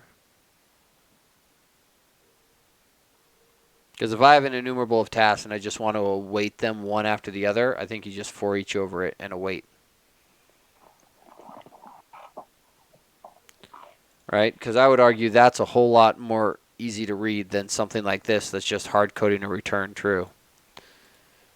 Well, I wouldn't do it this way, but because you would actually have an int, right? And you check for mod 2, and you'd check for an even number here. Right. If you wanted to, yes, you would end up doing something like this. The whole goal here was to be able to use link without for each and yield return. And I think that you've accomplished that. Yes. Agreed. Well, on a positive note, I feel like I learned something about this here. So I guess, let me just check this. System interactive async. I want to remove you from the project because I think what we determined is we don't need you, right? SystemLink Async is the happy one. Oh, the interactive one? Yeah, I agree. Just confirming. I assume the interactive one is giving you something to do with WPF or something. What is it? Did we look? I didn't even look at it. I didn't look at it either. Let's see. Something for next time. Yeah. Maybe see what's actually in that library. Because I assume there's useful stuff. But you were past your start time if you want to. I'm also glad to see that system.link.async is released. It's stable. Yeah, I guess the question is when. So this was the reactive. So releases. When did this drop? Because that's rx.net. Yuck. I assume this must be SystemLink Async. I assume this must be it right here, right? Which would mean release since then. Well, that's pretty recent. Yeah. Well, I mean, they would have only had since C#8 dropped. Because I believe. But it wasn't included. Because this guy here, if I remember right, they've got several packages. Yeah. So what's interesting, I guess what the point I was trying to make is it's not included in .NET Core. You have to add additional reference, Correct. even though it's in the same namespace. Correct. It's not bundled in, at least at the moment. Which kind of makes sense. I mean, because this really was the old RX or the reactive project, right? Oh, exactly. That's exactly right. That's why I didn't realize it was stable yet, because if this was released at the same time .NET 3 was released, .NET Core 3, I sort of assumed that this would have been in it. But in actual fact, they both released at the same time, but it wasn't included in Core. Right. In BCL, anyway. Interesting. Kevin, I appreciate it. This has been fun. Yes. I like pairing with people. If you want to do more, let me know. You know where to find me. Most days. I just gotta gotta put on my schedule. I think next time I have to figure out how to make manual reset event useful, because I've definitely done that, and I failed to do that this time, and I need to think through how I did it. I agree. But I use it for testing in general. And I don't disagree. I don't think, or I should say, I should put it this way. I would be very interested to see an example where it's used for ordering. Because I don't think it works well to force things to go in a particular order. Right. Cool. Thank you, Kevin. It was fun. I will think through how to show you a useful way to use it. Cool. I use it for synchronization basically I use it for thread testing to verify synchronization, and I'm surprised I didn't get to work this time, and I just need to spend some time thinking about it. Okay. Sounds good. You have a good night. Have a great night. It's been fun. Thanks, everyone. See you tomorrow. Cheers. Bye. Okay. That was my boss, Mark Michaelis. I still have a little time left on how long I'm planning on going, so I think what I'm probably going to do is flip over here and jump on to some of the material design stuff. So there's been a couple things that have come up, and let me just grab this guy real quick. So there's a couple issues that I think are worth noting for people. So the 1301 is always good for, especially if you've just upgraded to 3.0 and something's not working anymore, because there's quite a few breaking changes, and I know this has caused at least a little confusion and heartache for some people already. So be aware of that. This one here, the assembly versions changed. So this is a bug that I accidentally introduced when we converted over to the new SDK CS projects. What ended up happening is the MS Build stuff that I had done for setting the version numbers on each of the projects did not carry over from AppVeyor to DevOps. So in sort of that whole conversion, and when we switched to SDK projects, we had a couple things get dropped, and so these ones were not being set appropriately. So the fix was to just make sure that the versions that I've got built up in DevOps get set, but this was causing problems. Now, the other thing that this did, and let me see if I can find it, and I think I want to test this real quick and verify that this is actually true, because I believe there is a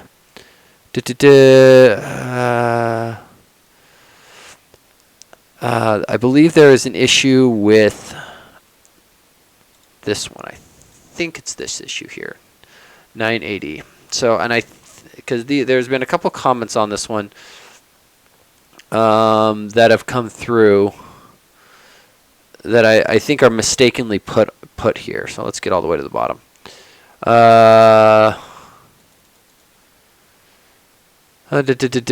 So I think what's happening is the NuGet dependencies aren't properly resolving and forcing people to install the colors library. So I just wanted to test that real quick on a default 3.0 project and just see if that works. I'm pretty sure I've seen this behavior on 3.0, but the 3.01 preview release that's out there should have it fixed. So at some point I need to come up with a better naming scheme or a place to put these projects. I tend to put all of my projects inside of a dev folder, and on this computer it just happens to be on the D drive.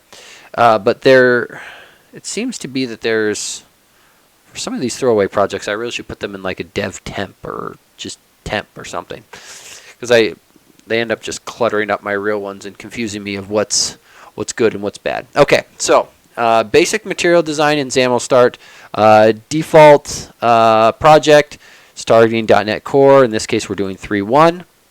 It is worth noting there is an issue out there. Currently, the library supports 3.0. My intention is to rev that up to 3.1 and hold that as our minimum required version, since that's the LTS version of .NET Core. So basically, I intend to support the target frameworks as long as Microsoft does.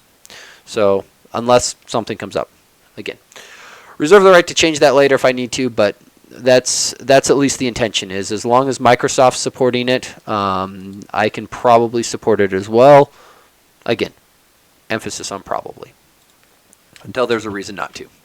So the problem I believe happens, so when you pull the material design themes, and I'm going to turn off preview release. So the 3.0 release, you'll note that it has a dependency on material design colors. Specifically, must be greater than or equal to 121, right? So this guy down here should pull that in.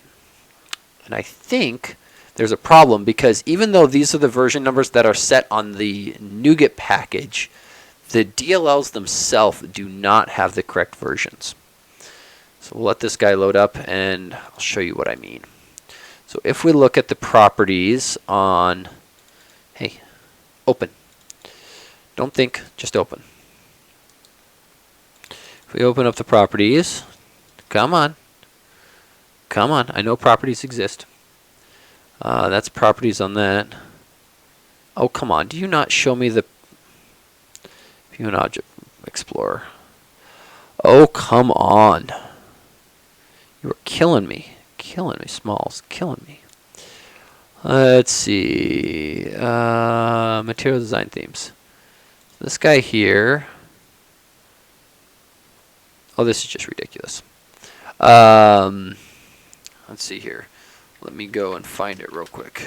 Material design themes 3.0. Let's see. Open path. Okay, so NuGet package cache. This is the 3.0 version. If we look at lib, look at this guy here, and I check my properties, details. Yeah, so you'll note version number. This is not correct. This version should be 3.0. Okay. So, given that, let's go through and I'm just going to steal some code real quick right off the wiki. I try to make sure that, because I usually suggest to people that they go and look at the Getting Started page, I try to make it easy for me to use so that, in theory, that if it's good enough for that I trust copying on and off of it, that hopefully that means it's good enough for somebody else. Nope, app.xaml. Pretty please. And reference that, Everyone's happy. Let's do the main Windows stuff real quick just to make sure we actually get a reference to it. So we want something akin to this. Grab that too. Why not? Oh, I actually need that whole thing. Should have just paid attention to my own code. Okay. So something like this. Okay, start. And I think what happens... Yeah, so unknown build error, could not find material design colors. And so now obviously, I believe the workaround for this, so material design colors, make sure I'm not doing anything crazy. This guy here, so obviously if I manually go and install the NuGet package, this guy, I believe, starts working because now it can figure it out. And success. Okay? All right, but that's not what we want. So let's remove that, rebuild, ensure that we're back in the failure case. Good. Okay, and so now I want to check the latest preview release where we actually do get the version number set. And I think this problem goes away. I think. So let's update to the latest 301. Because again, what I'm wanting to see is that I bring in the material design package, and the NuGet dependency should just flow. I shouldn't have to go and explicitly reference one of my dependencies unless I need to set an explicit version for it. That's the thought. If that's not correct, well, then we got to fix something. Okay, so something is wrong because this is not right. This is not right. I should be able to do this. Let's see. Could not find assembly, material design colors, blah, blah, blah, blah, blah. Okay, so this is probably the bug that I want to fix first, because this is going to be, I assume, breaking people. I was a little surprised when I first saw this that it wasn't breaking more people, but I'm guessing most people see the error and just go and get the colors library, right? Which is fine. There's a workaround for it, but I'd rather it not be broken. So why are you not able to resolve? So let's check this here. So package manager. And let's also do this. So tools, options, and then we're going to go and look at our MS Build output verbosity and see what's going on. So under projects and solutions, build and run, MS Build, I usually go detailed, which is way more output than anyone needs, but good enough to make sure that I'm not going to miss anything of importance. So we'll take a look here.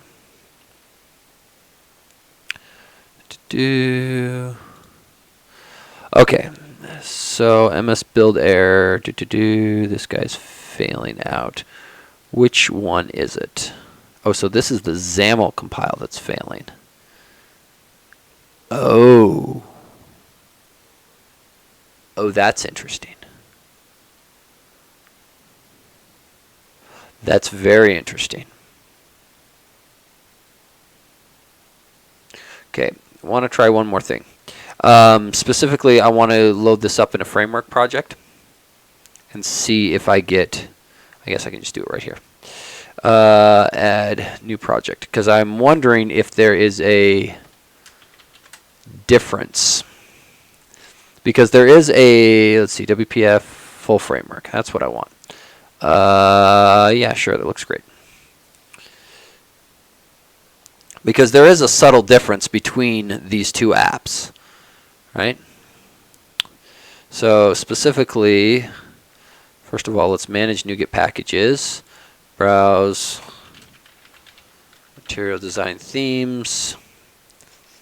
This guy here, install. And specifically what you'll note is we're going to get a packages config here. Because WPF apps that target .NET Full Framework don't use the SDK project style. I'm wondering if this is a... Okay, so that there is all by itself. So then here, sure, let's just grab all this. Looks great. Looks great. App.xaml, app.xaml, copy pasta, paste that in, autocode, there we go. Okay, so now if I build this guy, do I get success or failure? Same failure.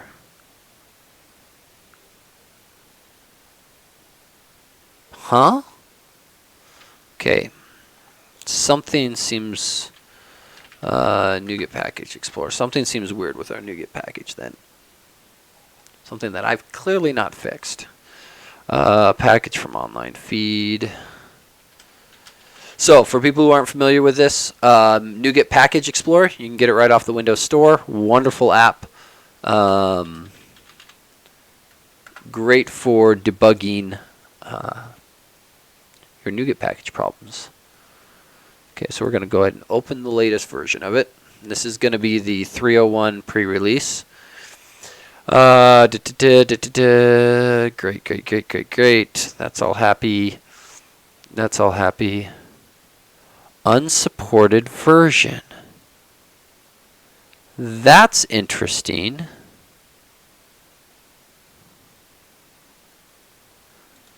That is very interesting. One unsupported version. File. There's where's view content tools, analyze package. 0 issues found. Well, I would disagree with that. There is at least one issue. Where do I? There's a view the new spec or the manifest.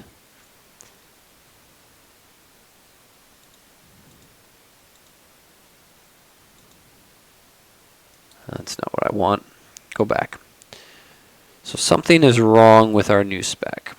I think that's the conclusion that I'm drawing from here.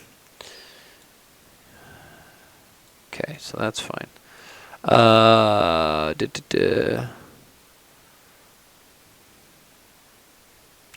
a little curious as to why this is set up the way it is. I'm wondering if this is an artifact of, well, let's just open up the library.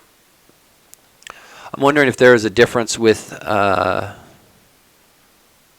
some change in the new specs, because I've never, well, at least to my own recollection, I don't know what this unsupported version is or how this came in here. There should be, it should just show up as normal dependencies. Let's pop open a different one. No, open from feed. Let's see, who do I know that, oh, let's pick on MAApps, right? They're a good one. They've got their dependencies figured out. All right, so let's just pop this guy open and take a look.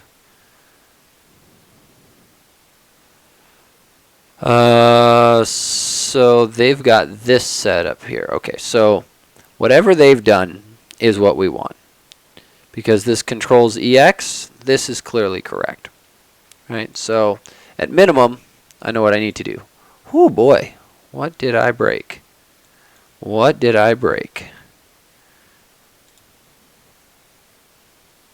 Oh, right. Let's check. I bet you I don't have .NET Core installed. At least not .NET Core. I've only got .NET Core 3.1. Well then, we might see about upgrading this guy to .NET Core 3.1 a little sooner than expected. Let's see. So add existing item. So it is worth knowing there is this global.json file. Come on, pull it in. And this ultimately defines the version of .NET that is required to launch this. This is not, that's back on a preview version, 3.1.100. We want to bump this up to here, right? Boom. And then I think we close and relaunch, and it should load up just fine now. I do want to double check it and make sure everything is built, because just revving the local version that it needs doesn't actually do anything for the NuGet package. And more importantly, the NuGets that we build for this library, we aren't doing the simple .NET Pack approach, right? It's going through and doing, it's using the actual new spec files. So we have new spec files that are pretty much hard-coded to go through and do it. This is a little bit of a legacy holdover from when the CI system was inside of AppVer before we moved it to Azure DevOps, but it's still mildly convenient. Oh, I bet you these things are what broke it. I bet you this is what's broken. I'm willing to bet this guy needs to be inside of target frame. I bet you that's what it is. Ha ha ha ha ha ha. So let's real quick. Let's confirm this. So GitHub, MAApps. We'll go look at their package real quick, because I believe they're still using new specs as well, if I'm not mistaken. Don't see it there. Probably buried in here. Global JSON, what's their target version? 3.1. And actually, that's a good point. Being up and not caring about the minor revision. Because .NET Core, I believe, is following the Semverse. So we should be able to take minor revisions without much fear. It looks like they are probably packaging with .NET Pack. Okay. Given that I don't see anything inside of here for a, well, we'll just check. New spec, right? Is there anything in here? Generate new spec. Directory build props. So they've got a directory build props with a bunch of the stuff. Yeah, they're just doing, they are almost assuredly doing a .NET Pack on this guy. Okay, so if that's the case and it's just a .NET Pack, let's go and look, because I can pull, when you download a NuGet package, you do actually get the new spec with it. So we are using it, so let me just go grab it. So specifically by using it, I mean in the demo app, this guy here, he is referencing Ma apps. And it's worth noting all of this stuff is very curious what the draggables issue. Oh. Draggables is probably not .NET Core supported. Going to have to see about that, because that's another, the draggables library is a tab control style that has material design support. In the past, the owner of the library, James Willock, has not wanted to merge the two, but given with .NET Core 3, I'm wondering if it makes more sense to merge those together. Okay, where was I going? This guy here is referencing what? Show me your versions. Project, oh, so it's not him specifically, it's this guy. You should have Ma apps. Projects, and actually just double click. Alright, this is a packet thing. Which means, I think we're in here. Let's see, Net 4.5, that's an old version. I want their 2.0 stuff. I know you're in here somewhere because we reference you and you are being loaded. Where is the packet cache? I think this guy just lives, open containing folder, because packet by, let's see, packages, Mobs Metro, yeah, 2.0 alpha, new spec. This is what I want. Actually, let's just throw it up here. Boom. Okay. And that's what I did wrong. Yep. That is exactly what we did wrong. So let's go back into our new spec, material design themes. This guy here needs to not be in a package like this. It needs to be in a package like this.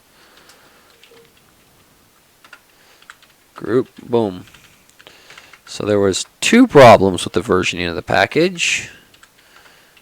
And that needs to go like that. Okay. Just confirm. They have specific ones for 4.5, 4.6, 4.7, and 3.0, but we aren't going to deal with that. I'm not going to mess around with that for now. Okay, so now that means that I probably need to deal with this one as well. Yep. So, cut. This is a little obnoxious. At some point, I probably need to go back and revisit building up the NuGet package using .NET Pack. It's just been because we've had these new specs already built and they haven't really required that much maintenance. It's been hard to justify doing it. So this pulls that in, this pulls that in. Okay, let's pushy. Okay, so Get cracking. Everybody's favorite Git client. At least my favorite.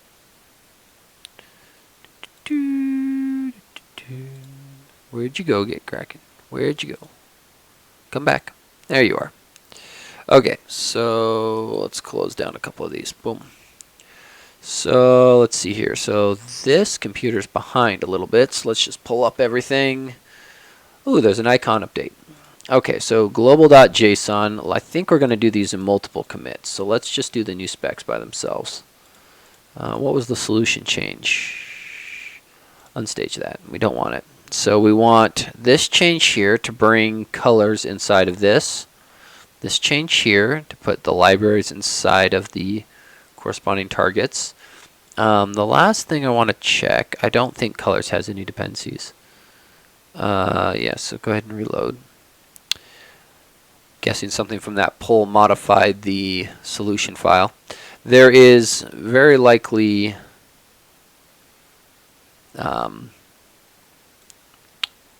some people running into this problem that just don't realize what's going on with the dependency and add it in. Okay, so do I link it against the other bug? Probably should. It's only loosely related at this point, but we're going to put it. So fixes, just because that's going to be the 1556 is probably going to be the big thing in the 301 release, because this in my mind is a big deal. Fixing issue with material design colors not being included. Fix my own spelling, because I probably should. Commit changes and push. And let's go find that other issue, because let's see, this one, this guy down here, no, not this one. Where is it?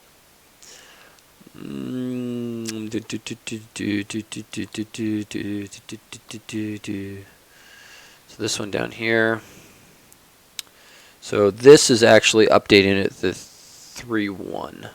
I think I put this in the milestone already. Good. Oh, this was in milestone 3.10. Trying to decide. I'm trying to decide if it is. Let's look. I can't. Let's see. Semver. Let's see. Minor version when you add functionality in a backwards compatible manner. And this is where it gets hard, because it's not really backwards compatible, I guess. Because it's forcing, if somebody was on a 3.0 project and they took this version, they no worky. Though I suppose in that case, NuGet smacks you upside the head. I think. Because I believe to commit this change here, right? So stage. This also is going to require, let's see here. That other one was commit and pushed, right? Good. That also requires a change in here, right? To tell it what target frameworks are actually going to be supported.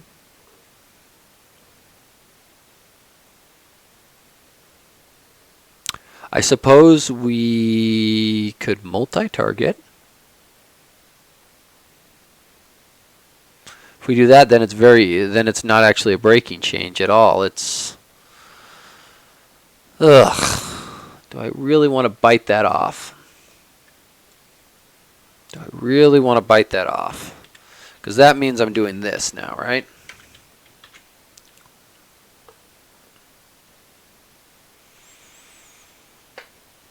Do we want to try to support Net Core App 3.0 instead of 3.1? The thing is, people shouldn't stay on 3.0. Yuck. Okay, well, let's take a look at some things. Let's see, .NET Core, right? Let's bring this guy over.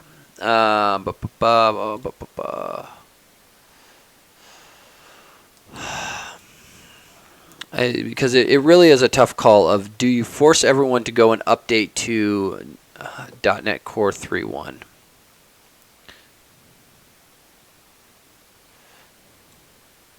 Includes minor improvements over .NET Core 3. Long-term supported release. Great, we know that. The question is, should my library deal with it? Because if we... My current thinking is that there's probably very few people who have taken the library, started building on .NET Core 3, and are going to be broken if I force the update to 3.1, right? Because that means you're already taking the fast revving .NET Core, not framework. So there should be no reason why you can't update, because there is side-by-side installs.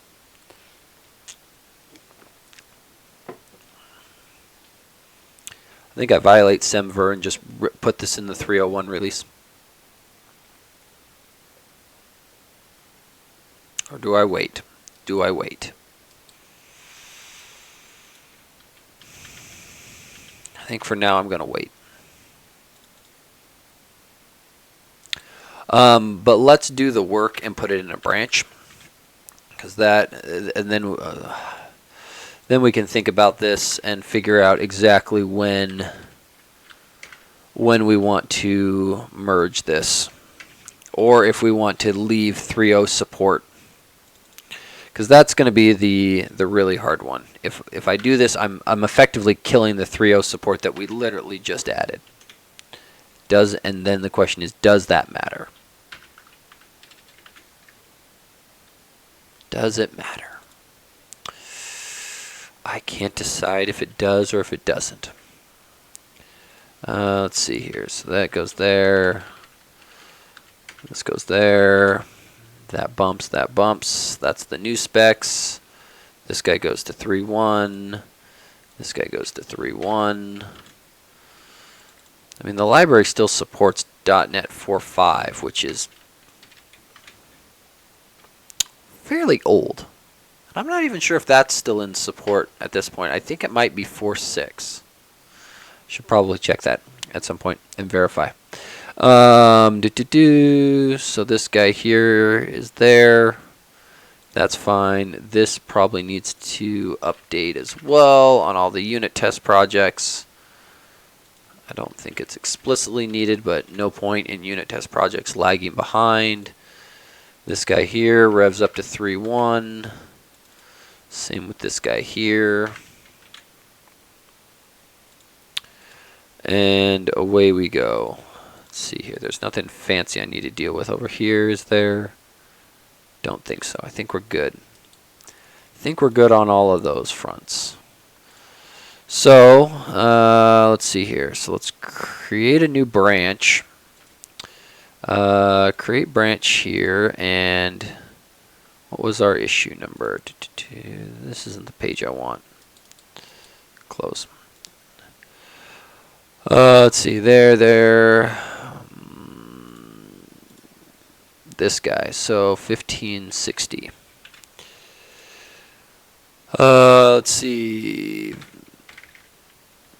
.NET Core 3.1. And stage all changes. Fixes. Boom. Just verify everything. We should probably compile it and run it and just verify it still works. After all, compiling is the first unit test. There is still an outstanding question of testing it to make sure that the NuGet packages build and work correctly, but I'm more interested in testing the other stuff. Let's see. The command packet, blah, blah, blah. What? Exited with code.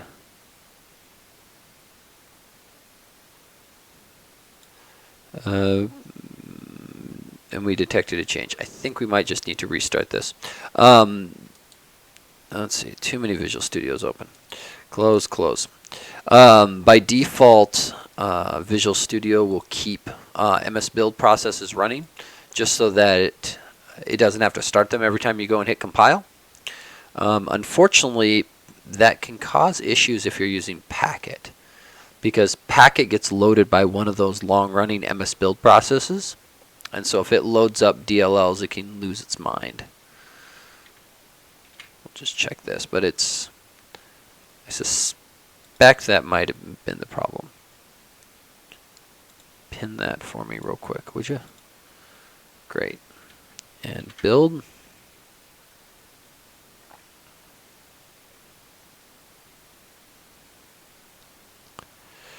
Let's see here. The demo project. Packet restore targets. Netcore app 3.1 exited with code. Do I have to like rev my Packet version in here too? I wish I could know what the problem was. Okay. This is a little frustrating. Especially since this MSB 307 means it happened long before it actually got to the full running of it. So well, that's tiny. That is tiny. Do I have the new terminal installed? I don't. Let's fix that real quick. So for those who haven't seen it, there is a awesome new Windows terminal that comes with all kinds of goodness. Oh, I need to update my Windows first. Okay, you do need to make sure you're on the latest version of Windows. So I will do that, but I will do that at a different point when we aren't quite as concerned with this. So this guy here, paste, right? Oh wow. Oh wow. So let's just do here, right? So work. Just need a clipboard spot for a moment, if you don't mind. If you don't mind. So I need that. I think that's what I need. Output path, target framework, net core. There. Give me that. Thanks. Okay. Paste. Looks right. Failed. A newer package. Ah, so we might need to go get a newer version of Packet. So that begs the question then, how is Packet installed? Is this something checked in? I don't remember. Open containing folder. That would kind of... I think you could... So, hold on. I thought Packet was able to update itself. Right? So... Packet, exe... Show me some help. Show me some help. I think... So... Let's just check version so we know what we're on. 5215. Okay. Find refs, install, update. Interesting. Okay, so let's just go out and look at Packet. This guy. Install. What? That's obnoxious. .NET Core. Running with .NET Core. General workflow will not be very different. Great, great. Rename. Download the latest Packet Bootstrapper. Rename. Commit the XC into your thing. Okay, I want to download you. So let's look at the NuGet package, or the GitHub repo. Releases. Holy cow. 2,300 of them. Okay. Let's grab this guy here, because according to that show in folder, that's what I need. Great. Jump up here, packet, paste, replace.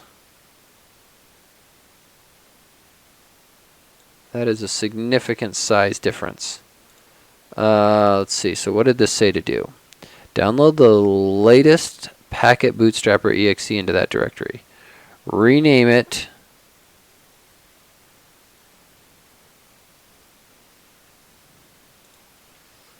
So okay, we're gonna try this and see what happens. Okay. Let's see. This feels like a bad idea, but this is why we have source control, right? So rebuild solution. This is why we have source control, so we can try this kind of stuff without much fear.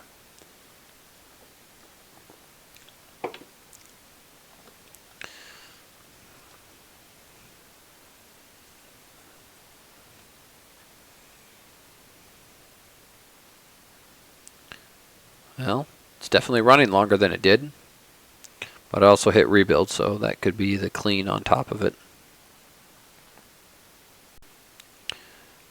Thinking.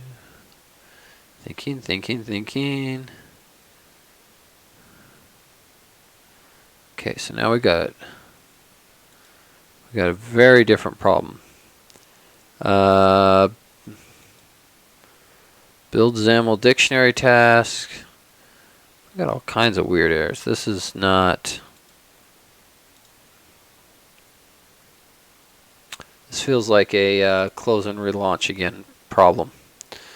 Like something was holding on to that guy again. I am a little concerned about that packet change because it seems unusual to delete a file of that size and replace it with something that's 1% the original size.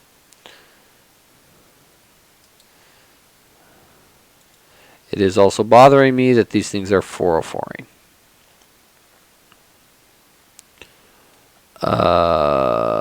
What? Oh, this is documentation on GitHub pages, not. Why you no work? Why you no work? Okay. Thank you, docs. Because I'm guessing they're still in here. Let's see. Getting started. This is probably what I want. .NET Core Preferred, install, .NET Tool, .NET Tool install packet, local tool into your, this will create a config, .NET Tools JSON. This is very different than, well, very different than at least what we were doing before. Kind of attempted to abandon this and come back a little later. At least at a point where I can focus on it a little more. We'll give this one more shot, but I have a sinking suspicion this is wrong and that more changes need to be made to packet. I am somewhat questioning the wisdom of packet as well. So, bunch of things here, bunch of things here, bunch of things here. Yeah, the fact that it can't find XUnit just says that packet failed to run. So here's what I'm going to do. I'm going to ignore these changes, right?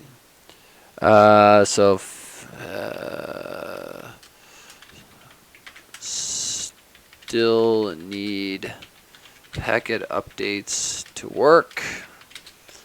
well, work with net core 3.1. Again, I'm somewhat questioning the use of packet. Might poke around. I know some other larger libraries that are using it, so it's probably worth taking a look at. Let's see here. So all of these guys, great. Let's see, great. Yep. Okay, so commit changes and push. So we'll let that sit out on a branch for a little bit, and then we can figure out exactly when we want to merge that in. The last thing I want to do, since I see it sitting here, is there is an icons update for the library. So let's go and take a quick peek at that and merge it in, because this shouldn't take but a moment. So for those people who haven't seen it before, there is an automated process via Azure Pipelines that goes out to material design icons every night, checks for new icons. If it finds them, it pulls them in. I basically just spot check these pull requests to see if there's any icons that have been removed, because I try to document those. But if it's just additions, those aren't breaking changes. There's just a bunch of new icons for us to play with. So in general, this library used to lag behind material design icons, and so there'd always be bugs coming up saying, hey, what about icon X? And I got annoyed dealing with those, so I just wrote a pipeline to fix it. So the end result is this. I get a pull request, and as long as it's good, merge, done, no thinking. So nightly builds should be coming out in 3 to 4 hours, depending on how long NuGet.org takes to process them. That should have the dependencies fix for the NuGet packages, and I will be planning on giving those a test in the not too distant future, just to make sure that that does actually flow correctly. And again, there's probably some cleanup work that needs to happen. I would love to get rid of the new spec files altogether and switch this thing over to doing .NET packs, basically inside of the Azure pipeline, rather than doing sort of all of this weird stuff here. So there's a script in here called build NuGets PowerShell. So we can look at that real quick. So if you ever wanted to build NuGets locally, just to see how to see what's going to happen, this is how it works. So there's a version for each of the libraries. It goes through and does some updates for configuration, copyright, etc. Updates dependency stuff. There's some magical regexiness happening inside of here. Sorry, I'm just noticing. So this fixes the icon problem. NuGet icon file, create images. For some reason I thought there was another variable being set in here, but apparently not. Okay. But then this will go through and create all of the NuGet packages. So if you want to build them locally, you can effectively replicate exactly what the pipeline is doing, just by running this script and verifying that it actually populates the correct values. So the pipeline's not doing anything fancy, and that's by design. When your pipeline gets too fancy, it gets really hard to test locally, and you end up with just pushing to your pipeline over and over and over until things work, and that's a really long dev loop, which sucks. So there is all of that, and I think that's probably where I'm going to call it, since I'm already over my 2-hour mark. So thank you everyone for coming and hanging out. Thank you, Mark, for pairing and playing around with the async stuff. It was fun. We'll do more of that. As always, if people are interested in pairing or working on something, I'm usually up for it. Shoot me a message. Happy to schedule it or set something up and have fun doing that, even if it's just something simple as a code review on a project that you're working on. I love doing code reviews, so I think it's fun and enjoy doing it. So I will talk to you guys later. Next week in the United States is Christmas, which is one of our major holidays. I think I am streaming next Thursday, but there's a very good chance we've got a bunch of family in town that I may not. So keep an eye on my Twitter or watch for the Twitch stream notifications.